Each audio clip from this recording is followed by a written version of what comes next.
Good evening. മാറ്റിനി വെബിനാറിലേക്ക് എല്ലാവർക്കും സ്വാഗതം. ഇന്ന് വളരെ പ്രത്യേകതയുള്ളൊരു യാത്രയിലൂടെയാണ് നമ്മൾ കടന്നത്. കഴിഞ്ഞ വർഷം നമ്മൾ ജ്യോതികുമാർ സാറിന്റെ കൂടെ ഒരു US യാത്രയിൽ പങ്കെടുത്തിരുന്നു.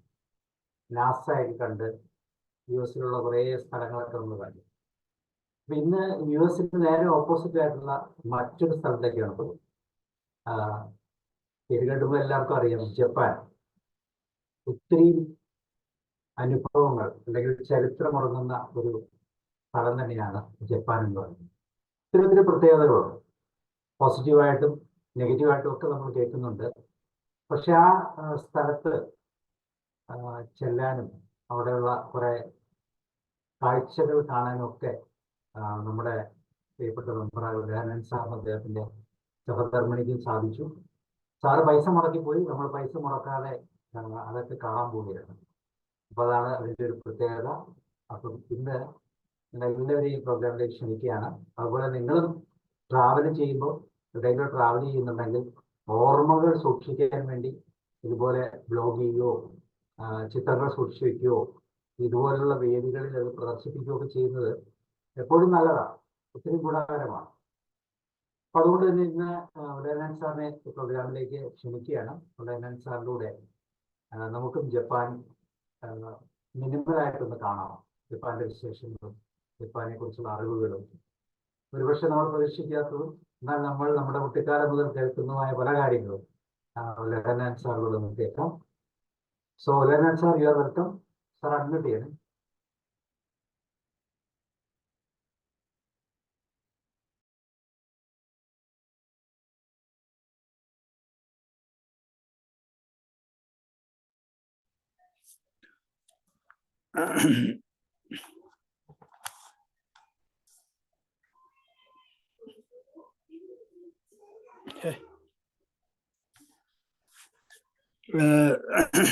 എല്ലാവർക്കും നമസ്കാരം. സാർ എന്നെ കേൾക്കാവോ? കേൾക്കാം.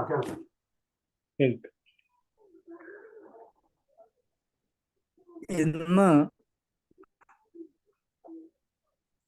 ഈ ലോകത്തിന്റെ ഈ ഭാഗത്തുനിന്ന് മറ്റൊരു ഭാഗത്തേക്ക് പോയ ഒരു ചെറിയ എക്സ്പീരിയൻസ് എൻ്റെതായ അനുഭവത്തിലും എൻ്റെതായ രീതിയിലും ഞാൻ നിങ്ങൾക്ക് തരികയാണ്. അതിന്റെ കുറവുകളൊക്കെ സദയം ക്ഷമിക്കുക.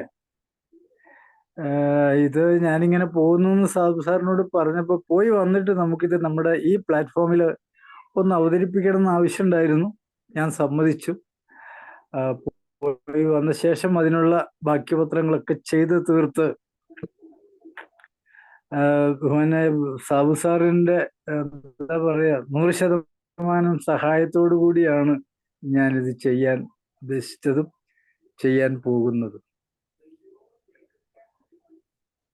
ഒരു പ്രധാനപ്പെട്ട കാര്യത്തിലേക്ക് പോവുകയാണ്. മനുഷ്യ ചരിത്രത്തില് നടുങ്ങുന്നൊരനുഭവം നമ്മുടെയൊക്കെ മുന്നിലും ലോക ജനതയ്ക്ക് മുമ്പിലും അമേരിക്ക സമ്മാനിച്ചിരുന്നു. ജപ്പാൻ എന്ന ആ ദ്വീപ സമൂഹത്തിലെ 2 പ്രദേശങ്ങളിൽ ആദ്യമായിട്ട് അണുബോംബ് പ്രയോഗിക്കുന്നത് അമേരിക്കയാണ്. ഇത് 2 സെഷനായിട്ട് ഞാൻ ചെയ്യാനാണ് ഉദ്ദേശിക്കുന്നത്. ഒന്ന് യാത്ര, മറ്റൊന്ന് നമ്മുടെ ചരിത്രവും ആ അണുബോംബിന്റെ പിതാവായ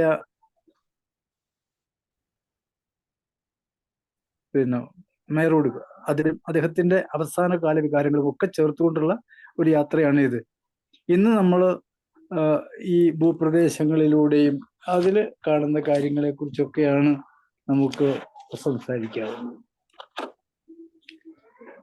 ജപ്പാൻ 1945 ഈ ജൂൺ 6 വരെ ആ ബോംബ് അവിടെ വീണു. 2 സ്ഥലങ്ങളിൽ ഓരോ ബോംബ് 3 ദിവസത്തെ ഗ്യാപ്പിലാണ്. ജൂൺ 6-നും 9-നും ആഗസ്റ്റ് 6-ഉം ആഗസ്റ്റ് 9-ഉം ഈ 2 ദിവസങ്ങൾ ആണ് ലോകത്തെ തന്നെ ഞെടുക്കുകയാണ് ചെയ്തത്. ജപ്പാനെ മാത്രമല്ല ഞെടുക്കുക. അപ്പൊ അതിനൊരു കാരണം കണ്ടുകിട്ടിയത് ജപ്പാൻ ലോകത്ത് 2ാം ലോക മഹായുദ്ധം 39-ൽ തുടങ്ങി. ഇത് 45-ലാണ് ഈ ബോംബ് വീഴുന്നത്. അതുവരെയുള്ള ലോകത്തിന്റെ ഒരു യാത്രയിൽ ജപ്പാൻ ലോകം കീഴടക്കാൻ കഴിയുമെന്ന ഒരു അത്യാഗ്രഹം അല്ലെങ്കിൽ അതിമോഹം വന്നു. ആ സമയത്ത് യുദ്ധരംഗത്തേക്കൊന്നും വരാതെ മാറി നിൽക്കുകയും അണുവായുധങ്ങൾ വികസിപ്പിച്ചെടുക്കുന്ന തിരക്കിലുമായിരുന്ന അമേരിക്കയുടെ ഹവായ് ദ്വീപിലുള്ള പേൾ ഹാർബർ ഇവരാക്രമിക്കുകയാണ്. പേൾ ഹാർബർ ആക്രമിച്ച നിമിഷം ഈ അമേരിക്ക വളരെ ശക്തമായിട്ട് അണുശക്തി ഉപയോഗിക്കാൻ തയ്യാറായി അണുബോംബ് ഉണ്ടാക്കി സ്വയം സൂക്ഷിച്ചു വെച്ചിരിക്കുന്ന ഒരവസ്ഥയിൽ എവിടെയാണ് പ്രായോഗികമായി കൊണ്ടിടാൻ കഴിയുക, എവിടെയാണതൊന്ന് പരീക്ഷിക്കുക, ആ ചിന്തയിൽ ഇരിക്കുമ്പോഴാണ് ഒരിക്കലും പ്രതീക്ഷിക്കാതെ അമേരിക്കയുടെ മേൽ പേൾ ഹാർബറിൽ ഈ ആക്രമണം ജപ്പാൻ നടത്തുന്നത്. ജപ്പാന്റെ ആക്രമണത്തിന് പ്രത്യാഘാതമായിട്ടാണ് അമേരിക്കക്ക് ലോകമഹായുദ്ധം അവസാനിപ്പിക്കണമെന്നും മറ്റൊരു രാജ്യം ഇനി തൻ്റെ മേൽ കയറി വരരുത് എന്നും ആ രണ്ട് ചിന്തകളിലൂടെയാണ് ആ ബോംബ് ഡ്രോപ്പ് ചെയ്യുന്നത്. അതിന്റെ കാര്യങ്ങളൊക്കെ ഞാൻ പറയാം. അപ്പൊ ഇവിടെ ഞാൻ പറയാൻ ഉദ്ദേശിച്ചത്, ഒരുപിടി ചാരമായി മാറിയ ജപ്പാൻ എന്ന ഈ ദ്വീപുകളുടെ കൂട്ടമാണ്. 2652 ദ്വീപുകളുടെ ഒരു സമൂഹമാണ് ജപ്പാൻ. ആ ജപ്പാൻ ഒരുപിടി ചാരമായി, ആ ചാരത്തിൽ നിന്നൊരു ഫീനിക്സ് പക്ഷിയെ പോലെ ഉയർന്നതാണ് ഇന്ന് നാം കാണുന്ന ജപ്പാൻ. ആ ജപ്പാനിലേക്കുള്ള യാത്രയിൽ the land of rising sun, phoenix പക്ഷിയെ പോലെ ഉയർത്ത ജപ്പാന് നാം ഇന്ന് വിളിക്കുന്നത് the land of rising sun എന്നാണ്. ഉദയസൂര്യന്റെ നാട്. നമ്മളൊക്കെ ചെറുപ്രായത്തിൽ ഈ ഉദയസൂര്യന്റെ നാട് ജപ്പാൻ, അത് അങ്ങനെ പഠിച്ചു പോയി എങ്കിലും യഥാർത്ഥത്തിൽ ഒരു ഉദയസൂര്യന്റെ നാട് എങ്ങനെയായി എന്നുള്ളത് നമുക്ക് ആലോചിക്കാം. അവിടുത്തെ ജപ്പാനിലെ ഭരണാധികാരികളുടെ ഇച്ഛാശക്തിയും ജനങ്ങളുടെ അധ്വാനത്തിന് യാതൊരു മറുപടിയുമില്ലാതെ ജനം അധ്വാനിക്കാൻ തയ്യാറായി, അൺകണ്ടീഷണൽ ആയിട്ട് വർക്ക് ചെയ്യാൻ തയ്യാറായതിന്റെ ഫലമാണ് ഇന്ന് ലോകം ഉറ്റുനോക്കുന്ന ജപ്പാൻ. ഞാൻ അതിനെക്കുറിച്ച് നെറ്റിക്കൊണ്ട് പോകുന്നില്ല. ഞാൻ നിങ്ങളെ കൂട്ടിക്കൊണ്ട് പോകുന്നത് ജപ്പാനിലേക്കാണ്. അവിടെ നമുക്ക് കാഴ്ചകൾ കാണാം. ആ കാഴ്ചകൾക്കൊപ്പം നമുക്ക് മുന്നോട്ട് പോകും. നമ്മുടെ സംഘത്തില് 44 പേരായിരുന്നു ഉണ്ടായിരുന്നു. ഈ 44 പേരില് ഏറ്റവും രസകരമായ ഒരു കാര്യം, 12 പേർ 25ഓളം വർഷങ്ങൾക്ക് മുമ്പ് തൃശ്ശൂർ എഞ്ചിനീയറിംഗ് കോളേജിൽ പഠിച്ച ആളുകളായിരുന്നു. 25 വർഷങ്ങൾക്ക് മുമ്പ്. നോക്കൂ സർ, ഇന്നും അവരെല്ലാ വർഷവും ഒന്നിച്ചു കൂടാറുണ്ട്. അവരിന്ന് ലോകത്തിന്റെ ഈ 5 ഭൂഖണ്ഡങ്ങളിലുള്ള ആളുകളാണ്. അവരവിടെയാണ് ജോലി ചെയ്യുന്നത്. പക്ഷെ എല്ലാ വർഷവും മാർച്ച്, ഏപ്രിൽ, മെയ് ചുരുങ്ങിയ ഈ 3 മാസക്കാലം ഇവിടെ ഒന്നിച്ചു കൂടുകയും ഓരോ യാത്രകൾ നടത്തുകയും, അവർ കുടുംബസമേതമാണ്. ഞങ്ങൾ പോയതും കുടുംബസമേതം തന്നെ. അവരൊന്നിച്ചു കൂടുകയും ജീവിതം ആസ്വദിക്കുന്ന ഒരു രംഗമാണ് ബാക്കിയുള്ള ഞങ്ങൾ കണ്ടത്. ഈ ടൂർ അവസാനിപ്പിച്ചപ്പോൾ അവർ ബസ്സിൽ കയറി ഇങ്ങോട്ട് എത്താനുള്ള തയ്യാറെടുപ്പിൽ അവർ പറഞ്ഞു, കൂടെയുള്ളവരെ ക്ഷമിക്കുക, ഞങ്ങളുടെ ആസ്വാദനം നിങ്ങൾക്ക് മുമ്പിൽ മടക്കി നിർത്താൻ ഞങ്ങൾക്ക് താല്പര്യമുണ്ടായിരുന്നില്ല. അവരെ സംബന്ധിച്ചിടത്തോളം അവരുടേതായ ലോകത്തായിരുന്നു. തൃശ്ശൂർ എഞ്ചിനീയറിംഗ് കോളേജിലായിരുന്നു എന്ന് വേണമെങ്കിൽ പറയാം. ഞങ്ങളും അവരോടൊപ്പം, ഇപ്പോ നമ്മളും അവരോടൊപ്പം ഒരു അടിപൊളി യാത്രയിലേക്ക് നീങ്ങുകയാണ്. ഇനി നമ്മൾ നയിച്ചുകൊണ്ട് പോകുന്നത് ടൂർ ഓപ്പറേറ്ററാണ്. ബെനീസ് ടൂറിലൂടെയാണ് ഞങ്ങൾ പോയത്. അതിലെ സ്നേഹസമ്പന്നനായ tour operator Sharath G Nair, തിരുവനന്തപുരംകാരനാണ്. നമ്മളോടൊപ്പം ഓരോ നിമിഷവും ഉണ്ടായിരുന്നു അദ്ദേഹം. നമ്മുടെ ഓരോ കാര്യങ്ങളിലും തൊട്ട് വിളിച്ചുണർത്തി, എന്തു വേണം, എന്തെങ്കിലും ബുദ്ധിമുട്ടുണ്ടോ, സന്തോഷത്തോടെ ഒരു കുടുംബം പോലെയാണ് ആ യാത്ര അവിടെ നടന്നത്. നമ്മളിനി കൊച്ചിയിലെത്തി. കൊച്ചിയിൽ നിന്ന് സിംഗപ്പൂർ എയർലൈൻസിലൂടെ ടോക്കിയോയിലേക്കാണ് നമ്മുടെ യാത്ര എങ്കിലും നമുക്കിടയ്ക്ക് ഒന്ന് സിംഗപ്പൂർ ഇറങ്ങേണ്ടിയിരിക്കും. നമ്മൾ യാത്രയിലാണ്.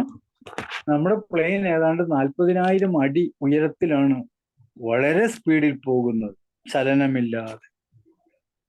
നമുക്ക് അവിടെ നമ്മളെ സഹായിക്കാനായിട്ട് ജപ്പാൻ സുന്ദരികളുടെ ഒരു നിരയുണ്ടായി, ഒരു നിര.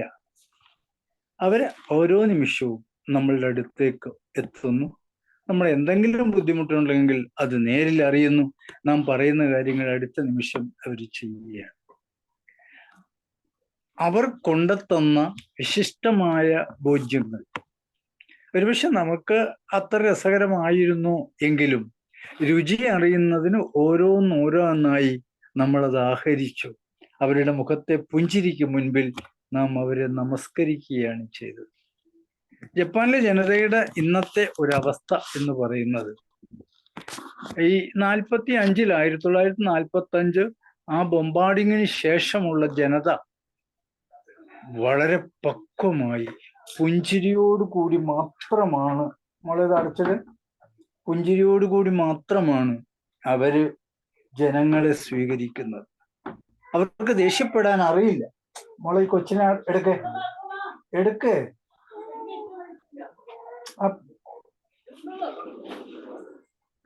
അമ്മയോട് ഒന്ന് എഴുതി കഥ അടയ്ക്കാൻ പറ. അവരെപ്പോഴും വളരെ സന്തോഷത്തോടു കൂടി മാത്രമേ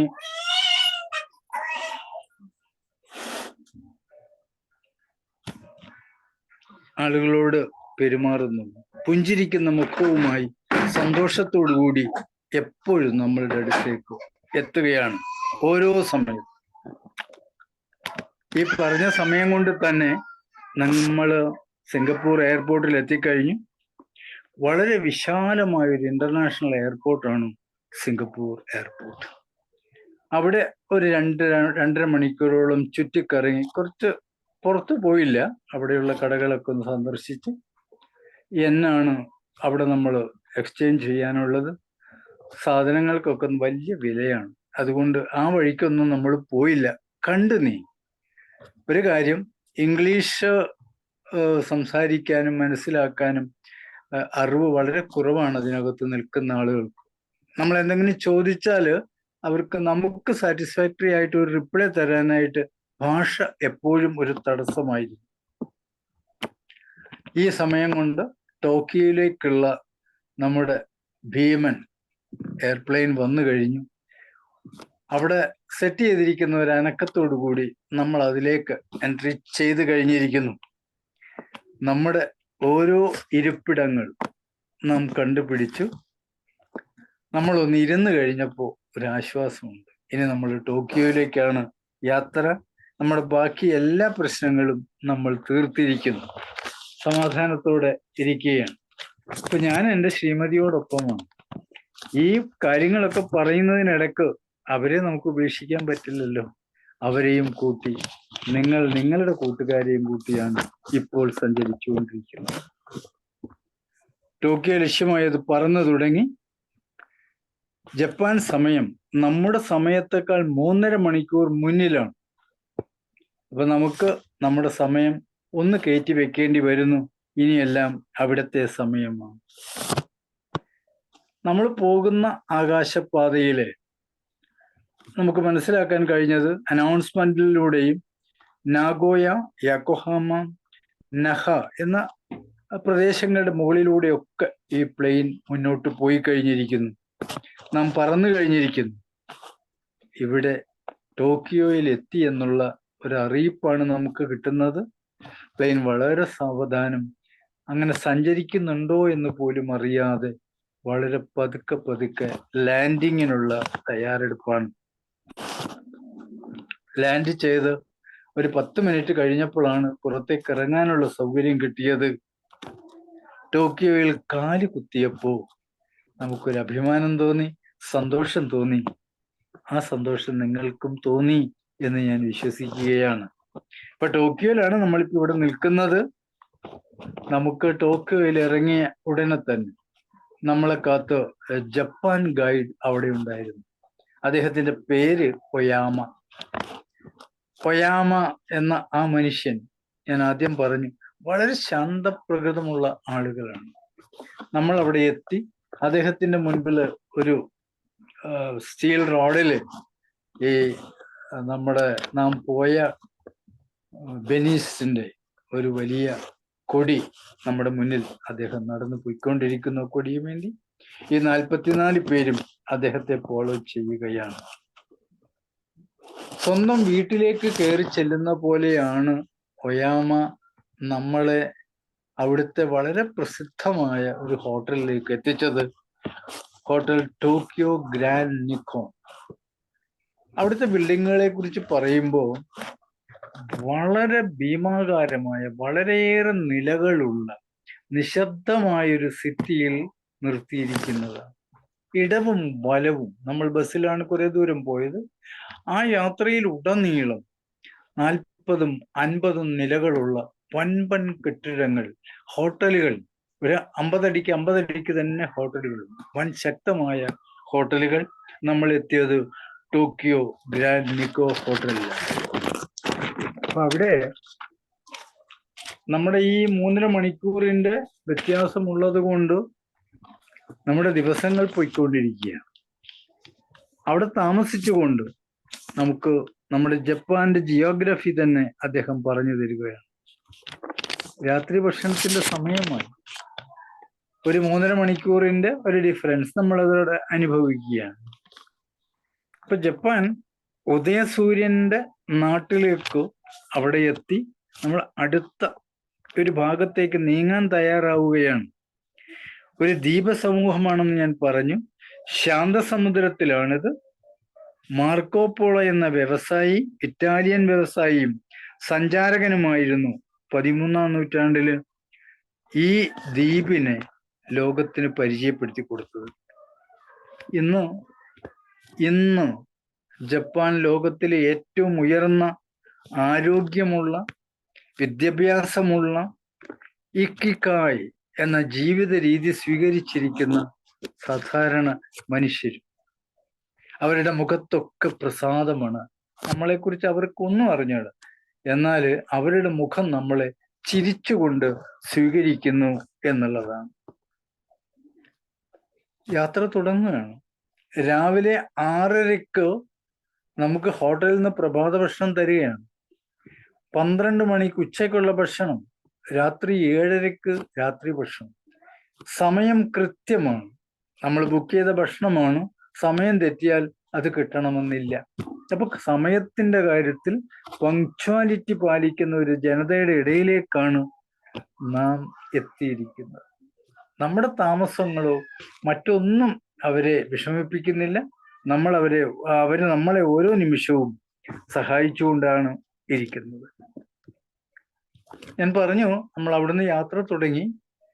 ശരിക്കും കേരളത്തിലൂടെ സഞ്ചരിക്കുന്ന അനുഭവമാണ് എനിക്കുണ്ടായത്. ഒരു വശത്ത് മുഴുവൻ, ആദ്യ സഞ്ചാര സമയത്ത് ഒരു വശത്ത് മുഴുവൻ വൻ കെട്ടിടങ്ങൾ, റോഡിന്റെ മറ്റു വശത്ത് കൃഷിഭൂമികളും വനപ്രദേശങ്ങളും മലമ്പ്രദേശങ്ങളുമാണ്. എനിക്ക് ധോണിമലയിലൂടെ പോകുന്ന പോലെയാണ് എനിക്ക് തോന്നിയത്. എന്നാൽ വളരെ വളഞ്ഞു പുളഞ്ഞുള്ള ഒരു യാത്രയല്ല അത്. വളഞ്ഞു പുളഞ്ഞൊരു യാത്രയായിരുന്നില്ല. മാക്സിമം സ്ട്രെയിറ്റ്, നിരപ്പായ ഭൂമിയാണ്. അവിടെ ആ നിരപ്പായ ഭൂമിയിൽ വളക്കൂറുള്ള മണ്ണുമാണ്. നിങ്ങൾ ഒന്നുകൂടെ ചിന്തിച്ചു നോക്കിക്കോളൂ. 100-ലേറെ ആക്റ്റീവ് അഗ്നിപർവ്വതങ്ങളെ കൊണ്ട് നിറഞ്ഞ പ്രദേശമാണ്. ആക്റ്റീവ് വോൾക്കാനോസ് മോർ ദാൻ 100 അവിടെ ഉണ്ട്. അതൊന്നും അവിടുത്തെ ജനങ്ങളെ ബാധിക്കുന്നേയില്ല. ആധുനികതയും പഴമയും കൂട്ടി ചേർത്ത് ചാലിച്ചാണ് അവർ ജീവിച്ച് മുന്നോട്ട് പോകുന്നത്. ഈ ഹോട്ടൽ ഗ്രാൻഡ് നിക്കോയില് നമ്മൾ 2ാമത്തെ ദിവസം അവസാനിച്ചുകൊണ്ട് വീണ്ടും മുന്നേറുകയാണ്. ഇന്ന് നമ്മൾ ടോക്കിയോ സിറ്റി കാണാനുള്ള ഒരു തയ്യാറെടുപ്പിലാണ്. ടോക്കിയോ സിറ്റി യാത്ര നമ്മൾ പതുക്കെ തുടങ്ങും. അവിടെ ആദ്യം നമ്മൾ മുന്നോട്ട് പോകുമ്പോൾ വീണ്ടും ഞാൻ പറഞ്ഞു ഭീമാകാരങ്ങളായ കെട്ടിടങ്ങളുടെ നടുവിലൂടെയാണ് പോകുന്നത്. ഒരു ഇൻഡസ്ട്രിയൽ ഏരിയ കടന്നു പോവുകയാണ്. ഒരു ഇൻഡസ്ട്രിയൽ ഏരിയ കടന്നു പോകുന്നു. നാം കാണാൻ പോകുന്നത് ടോക്കിയോ സിറ്റി, അത് കാണാനാണ് പോകുന്നത്. ടോക്കിയോ സിറ്റിയിലേക്കുള്ള നമ്മുടെ യാത്രയാണ്. ഏതാണ്ട് 40-45 കിലോമീറ്റർ സഞ്ചരിക്കുന്നു. അവിടുത്തെ റോഡുകൾ ഏറ്റവും ക്ലീനായ റോഡുകൾ, അവിടുത്തെ സിറ്റികൾ അതേപോലെ തന്നെയാണ് മുന്നോട്ട് പോകുന്നത്. ടോക്കിയോ സിറ്റിയിലൂടെ നമ്മൾ സഞ്ചരിക്കുന്നു. സിറ്റി ടൂറിൽ നമ്മുടെ മുന്നിൽ ഒരു വശത്ത് ഞാൻ പറഞ്ഞു ഭീമാകാരങ്ങളായ കെട്ടിടങ്ങളാണ്, മറ്റൊരു വശത്ത് നമ്മുടെ മുൻപിലുള്ളത് കൃഷിയിടങ്ങളാണ്, വനഭൂമികളാണ്. അവർ വനം വളരെയേറെ കൃത്യമായി സൂക്ഷിക്കുന്നു എന്നുള്ളതിന്റെ തെളിവാണ്. വന സംരക്ഷണം അവിടെ കൃത്യമാണ്. ഞാൻ പറഞ്ഞു റോഡുകളുടെ കാര്യത്തില് നീറ്റ്, ടൈഡി ആൻഡ് ക്ലീൻ. നമുക്ക് സ്വപ്നം കാണാൻ കഴിയില്ല നമ്മുടെ ഇവിടുത്തെ ഏറ്റവും ശക്തമായ നഗരങ്ങളിൽ പോലും അങ്ങനെ ഒരു ബാധ്യത നമുക്ക് കാണാൻ കഴിയില്ല. എന്തുകൊണ്ടോ നമ്മുടെ സംസ്കാരം അതിന് അനുവദിക്കുന്നില്ല എന്നുള്ളത് കൊണ്ടാണോ എന്നെനിക്ക് അറിഞ്ഞുകൂടാ. സോറി അവിടെ സാറ്, പിന്നെ സ്ലൈഡ് മാറ്റാത്തതാണോ അതോ? ഇല്ല, ആയില്ല സർ. ഒരു സെക്കൻഡ് കൂടെ കഴിഞ്ഞാല്. Okay sir. നമ്മള് വന്നിറങ്ങിയ സമയം വസന്തകാലമാണ്. നമ്മൾ വന്നിറങ്ങിയത് ചെറി ബ്ലോസത്തിന്റെ സമയമാണ്. Cherry blossom. ആ നാട് മുഴുവൻ എവിടെ നോക്കിയാലും കാട്ടിലും മേട്ടിലും ഈ പൂക്കളുടെ ഉത്സവമാണ്. പൂക്കളുടെ ഉത്സവം. അത് ചെറി എന്ന ആ പഴം ഉണ്ടാവുന്നതിനുള്ള ചെറി ബ്ലോസം, ചെറി പൂക്കൾ. ഏതാണ്ട് 7 തരം ചെറി പൂക്കളാണ് അവിടെ ഉള്ളത്. അത് നമുക്ക് ആ ചിത്രങ്ങളിലേക്കൊന്ന് പോയാല് carpeted with flowers, cherry flowers, carpeted with cherry flowers. നമ്മളൊരു റോഡിന്റെ സൈഡിലൂടെയാണ് നടന്നു പോകുന്നത്. നമ്മൾ ബസ് നിർത്തി മുന്നോട്ട് പോവുകയാണ്. ആ ചെറി ബ്ലോസം തോട്ടത്തിന്റെ നടുക്ക്, ഞാൻ പറഞ്ഞ രാജ്യം മുഴുവൻ. ഞങ്ങൾ ചെന്നിറങ്ങിയ സമയം ചെറി ബ്ലോസത്തിന്റെ ഏറ്റവും ഉന്നതമായ സമയമാണ്. നമുക്ക് എങ്ങോട്ടും കണ്ണെടുക്കാൻ കഴിയുന്നില്ല.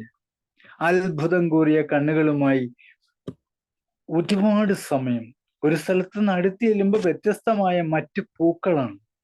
അതിന് മുന്നോട്ട് പോകുന്ന ആ ചെറി പൂക്കൾ, അത് എങ്ങോട്ട് തിരിഞ്ഞാലും അത് തന്നെയാണ്. ആൾക്കൂട്ടം, ലോകത്തിന്റെ വിവിധ ഭാഗങ്ങളിലുള്ള ആൾക്കൂട്ടം അവിടെയുണ്ട്. സ്ത്രീകളും പുരുഷന്മാരും കുട്ടികളും, ടൂർ ഗ്രൂപ്പ്സ്. ചലനമില്ലാത്ത മനുഷ്യരെ പോലെ നമുക്ക് തോന്നുന്നു. അത്ഭുതം പൂർണ്ണ അവസ്ഥയാണ് അവിടെയുള്ളത്. അത് എങ്ങനെ വിവരിച്ചാലും നമ്മുടെ മനസ്സിൽ കാണുന്ന ചിത്രം മാത്രമേ നമ്മുടെ മുമ്പിൽ കിട്ടുകയുള്ളൂ. ഞാൻ പ്രത്യേകമായിട്ട് ശ്രദ്ധിച്ചൊരു കാര്യം, 1-2 പൂക്കൾ കയ്യിൽ താഴെ വീണിരിക്കുകയാണ്. ആ മരത്തിലുണ്ട്. താഴെ വീണ പൂക്കൾ എടുക്കുമ്പോൾ ഒരു പൂവിൽ തന്നെ 3-4 കളറാണ് അവിടെ വന്നു കൂടുന്നത്. അവിടെ നിശബ്ദതയാണ്. ആരും പരസ്പരം സംസാരിക്കുന്നില്ല. ഈ വർണ്ണപ്പൂക്കളെ ആസ്വദിച്ചുകൊണ്ട് മുന്നോട്ട് പോകുന്ന ഒരു കൂട്ടം മനുഷ്യരെയാണ് നമ്മൾ അവിടെ കാണുന്നത്.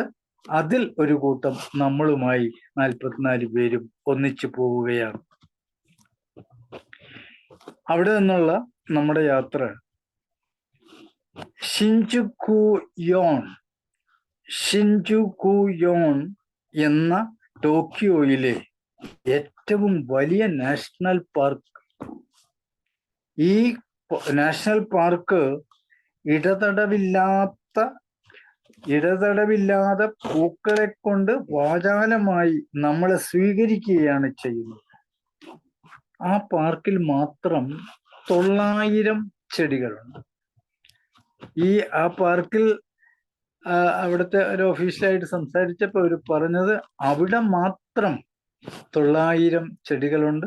ഏതാണ്ട് 20ഓളം വെറൈറ്റീസ് ആണ്. ഒരാഴ്ച കഴിയുമ്പോൾ പൂവിന്റെ നിറം മാറുമെന്നാണ്. അപ്പോൾ അത് നമ്മൾ അന്വേഷിച്ചപ്പോൾ ചില മരങ്ങൾക്ക് അത് നേരത്തെ പൂത്തതാവാം, ആ കളർ കിട്ടിക്കഴിഞ്ഞു. വ്യത്യസ്തമായ കളറാണ് അവിടെ കിട്ടിയത്. അവിടുന്ന് അത് മെയിൻറ്റെയിൻ ചെയ്യുന്നത് മിനിസ്ട്രി ഓഫ് എൻവയൺമെന്റ്. ഞാൻ പറയുന്നു, അതിനകത്ത് പോലും ഒരു കഷ്ണം പേപ്പർ വേസ്റ്റായി കണ്ടില്ല. പൂക്കൾ താഴെ വീഴുന്നതല്ലാതെ അവിടെ ഒരു തരി അഴുക്ക് ഇല്ല, പ്ലാസ്റ്റിക് ഇല്ല. ആ പ്രദേശങ്ങളിലേക്ക് നമുക്ക് പോകാനേ അങ്ങനെ ഒരു സംഭവം നമ്മുടെ മനസ്സിലില്ല. അപ്പോഴാണ് നമ്മൾ നമ്മുടെ നാട്ടിലല്ല എന്നുകൂടി നമ്മൾ മനസ്സിലാക്കുന്നത്. വ്യത്യസ്തമായ വർണ്ണത്തിലുള്ള വ്യത്യസ്തമായ പൂക്കളുടെ ഒപ്പം പ്രകൃതിയോടൊപ്പം ആ വർണ്ണജാലത്തിൽ നമ്മൾ അങ്ങനെ സ്വർഗാനുഭൂതിയിലാണ്. പൂക്കളുടെ വർണ്ണജാലം നമ്മൾ അവിടുന്ന് നോക്കുമ്പോൾ കാണുന്നത് മലകളുണ്ട്, പർവ്വതങ്ങളുണ്ട്. അവിടെയൊക്കെ അതിൻ്റെ ഒക്കെ മുകളിൽ ഇത് ആരാണ് വെച്ച് പിടിപ്പിച്ചത് അറിഞ്ഞുകൂടാ. അവിടെ എല്ലാം പൂക്കളുടെ തന്നെ ഒരു അലങ്കാരം നടത്തിയിരിക്കുന്നു. വഴിയോരത്തില് ഉള്ള മരങ്ങളില് ലൈറ്റുകള് പേപ്പർ കൊണ്ടുണ്ടാക്കിയ കൂടിനുള്ളിൽ ലൈറ്റ് ഇട്ടിട്ടുണ്ട്. രാത്രിയാകുമ്പോൾ അത് ഏറ്റവും വിശാലമായിട്ട് ഏറ്റവും സന്തോഷകരമായിട്ട് തെളിയും. അപ്പൊ അതും ഈ ഉത്സവത്തിന്റെ ഒരു ഭാഗമായിട്ട് നമുക്ക് കണക്കാക്കാം. ആ ഉത്സവത്തില് നമ്മളും പങ്കുചേരുന്നു. നാഷണൽ പാർക്കിലാണ് നമ്മൾ ഉള്ളത്. ഞാൻ പറഞ്ഞു 900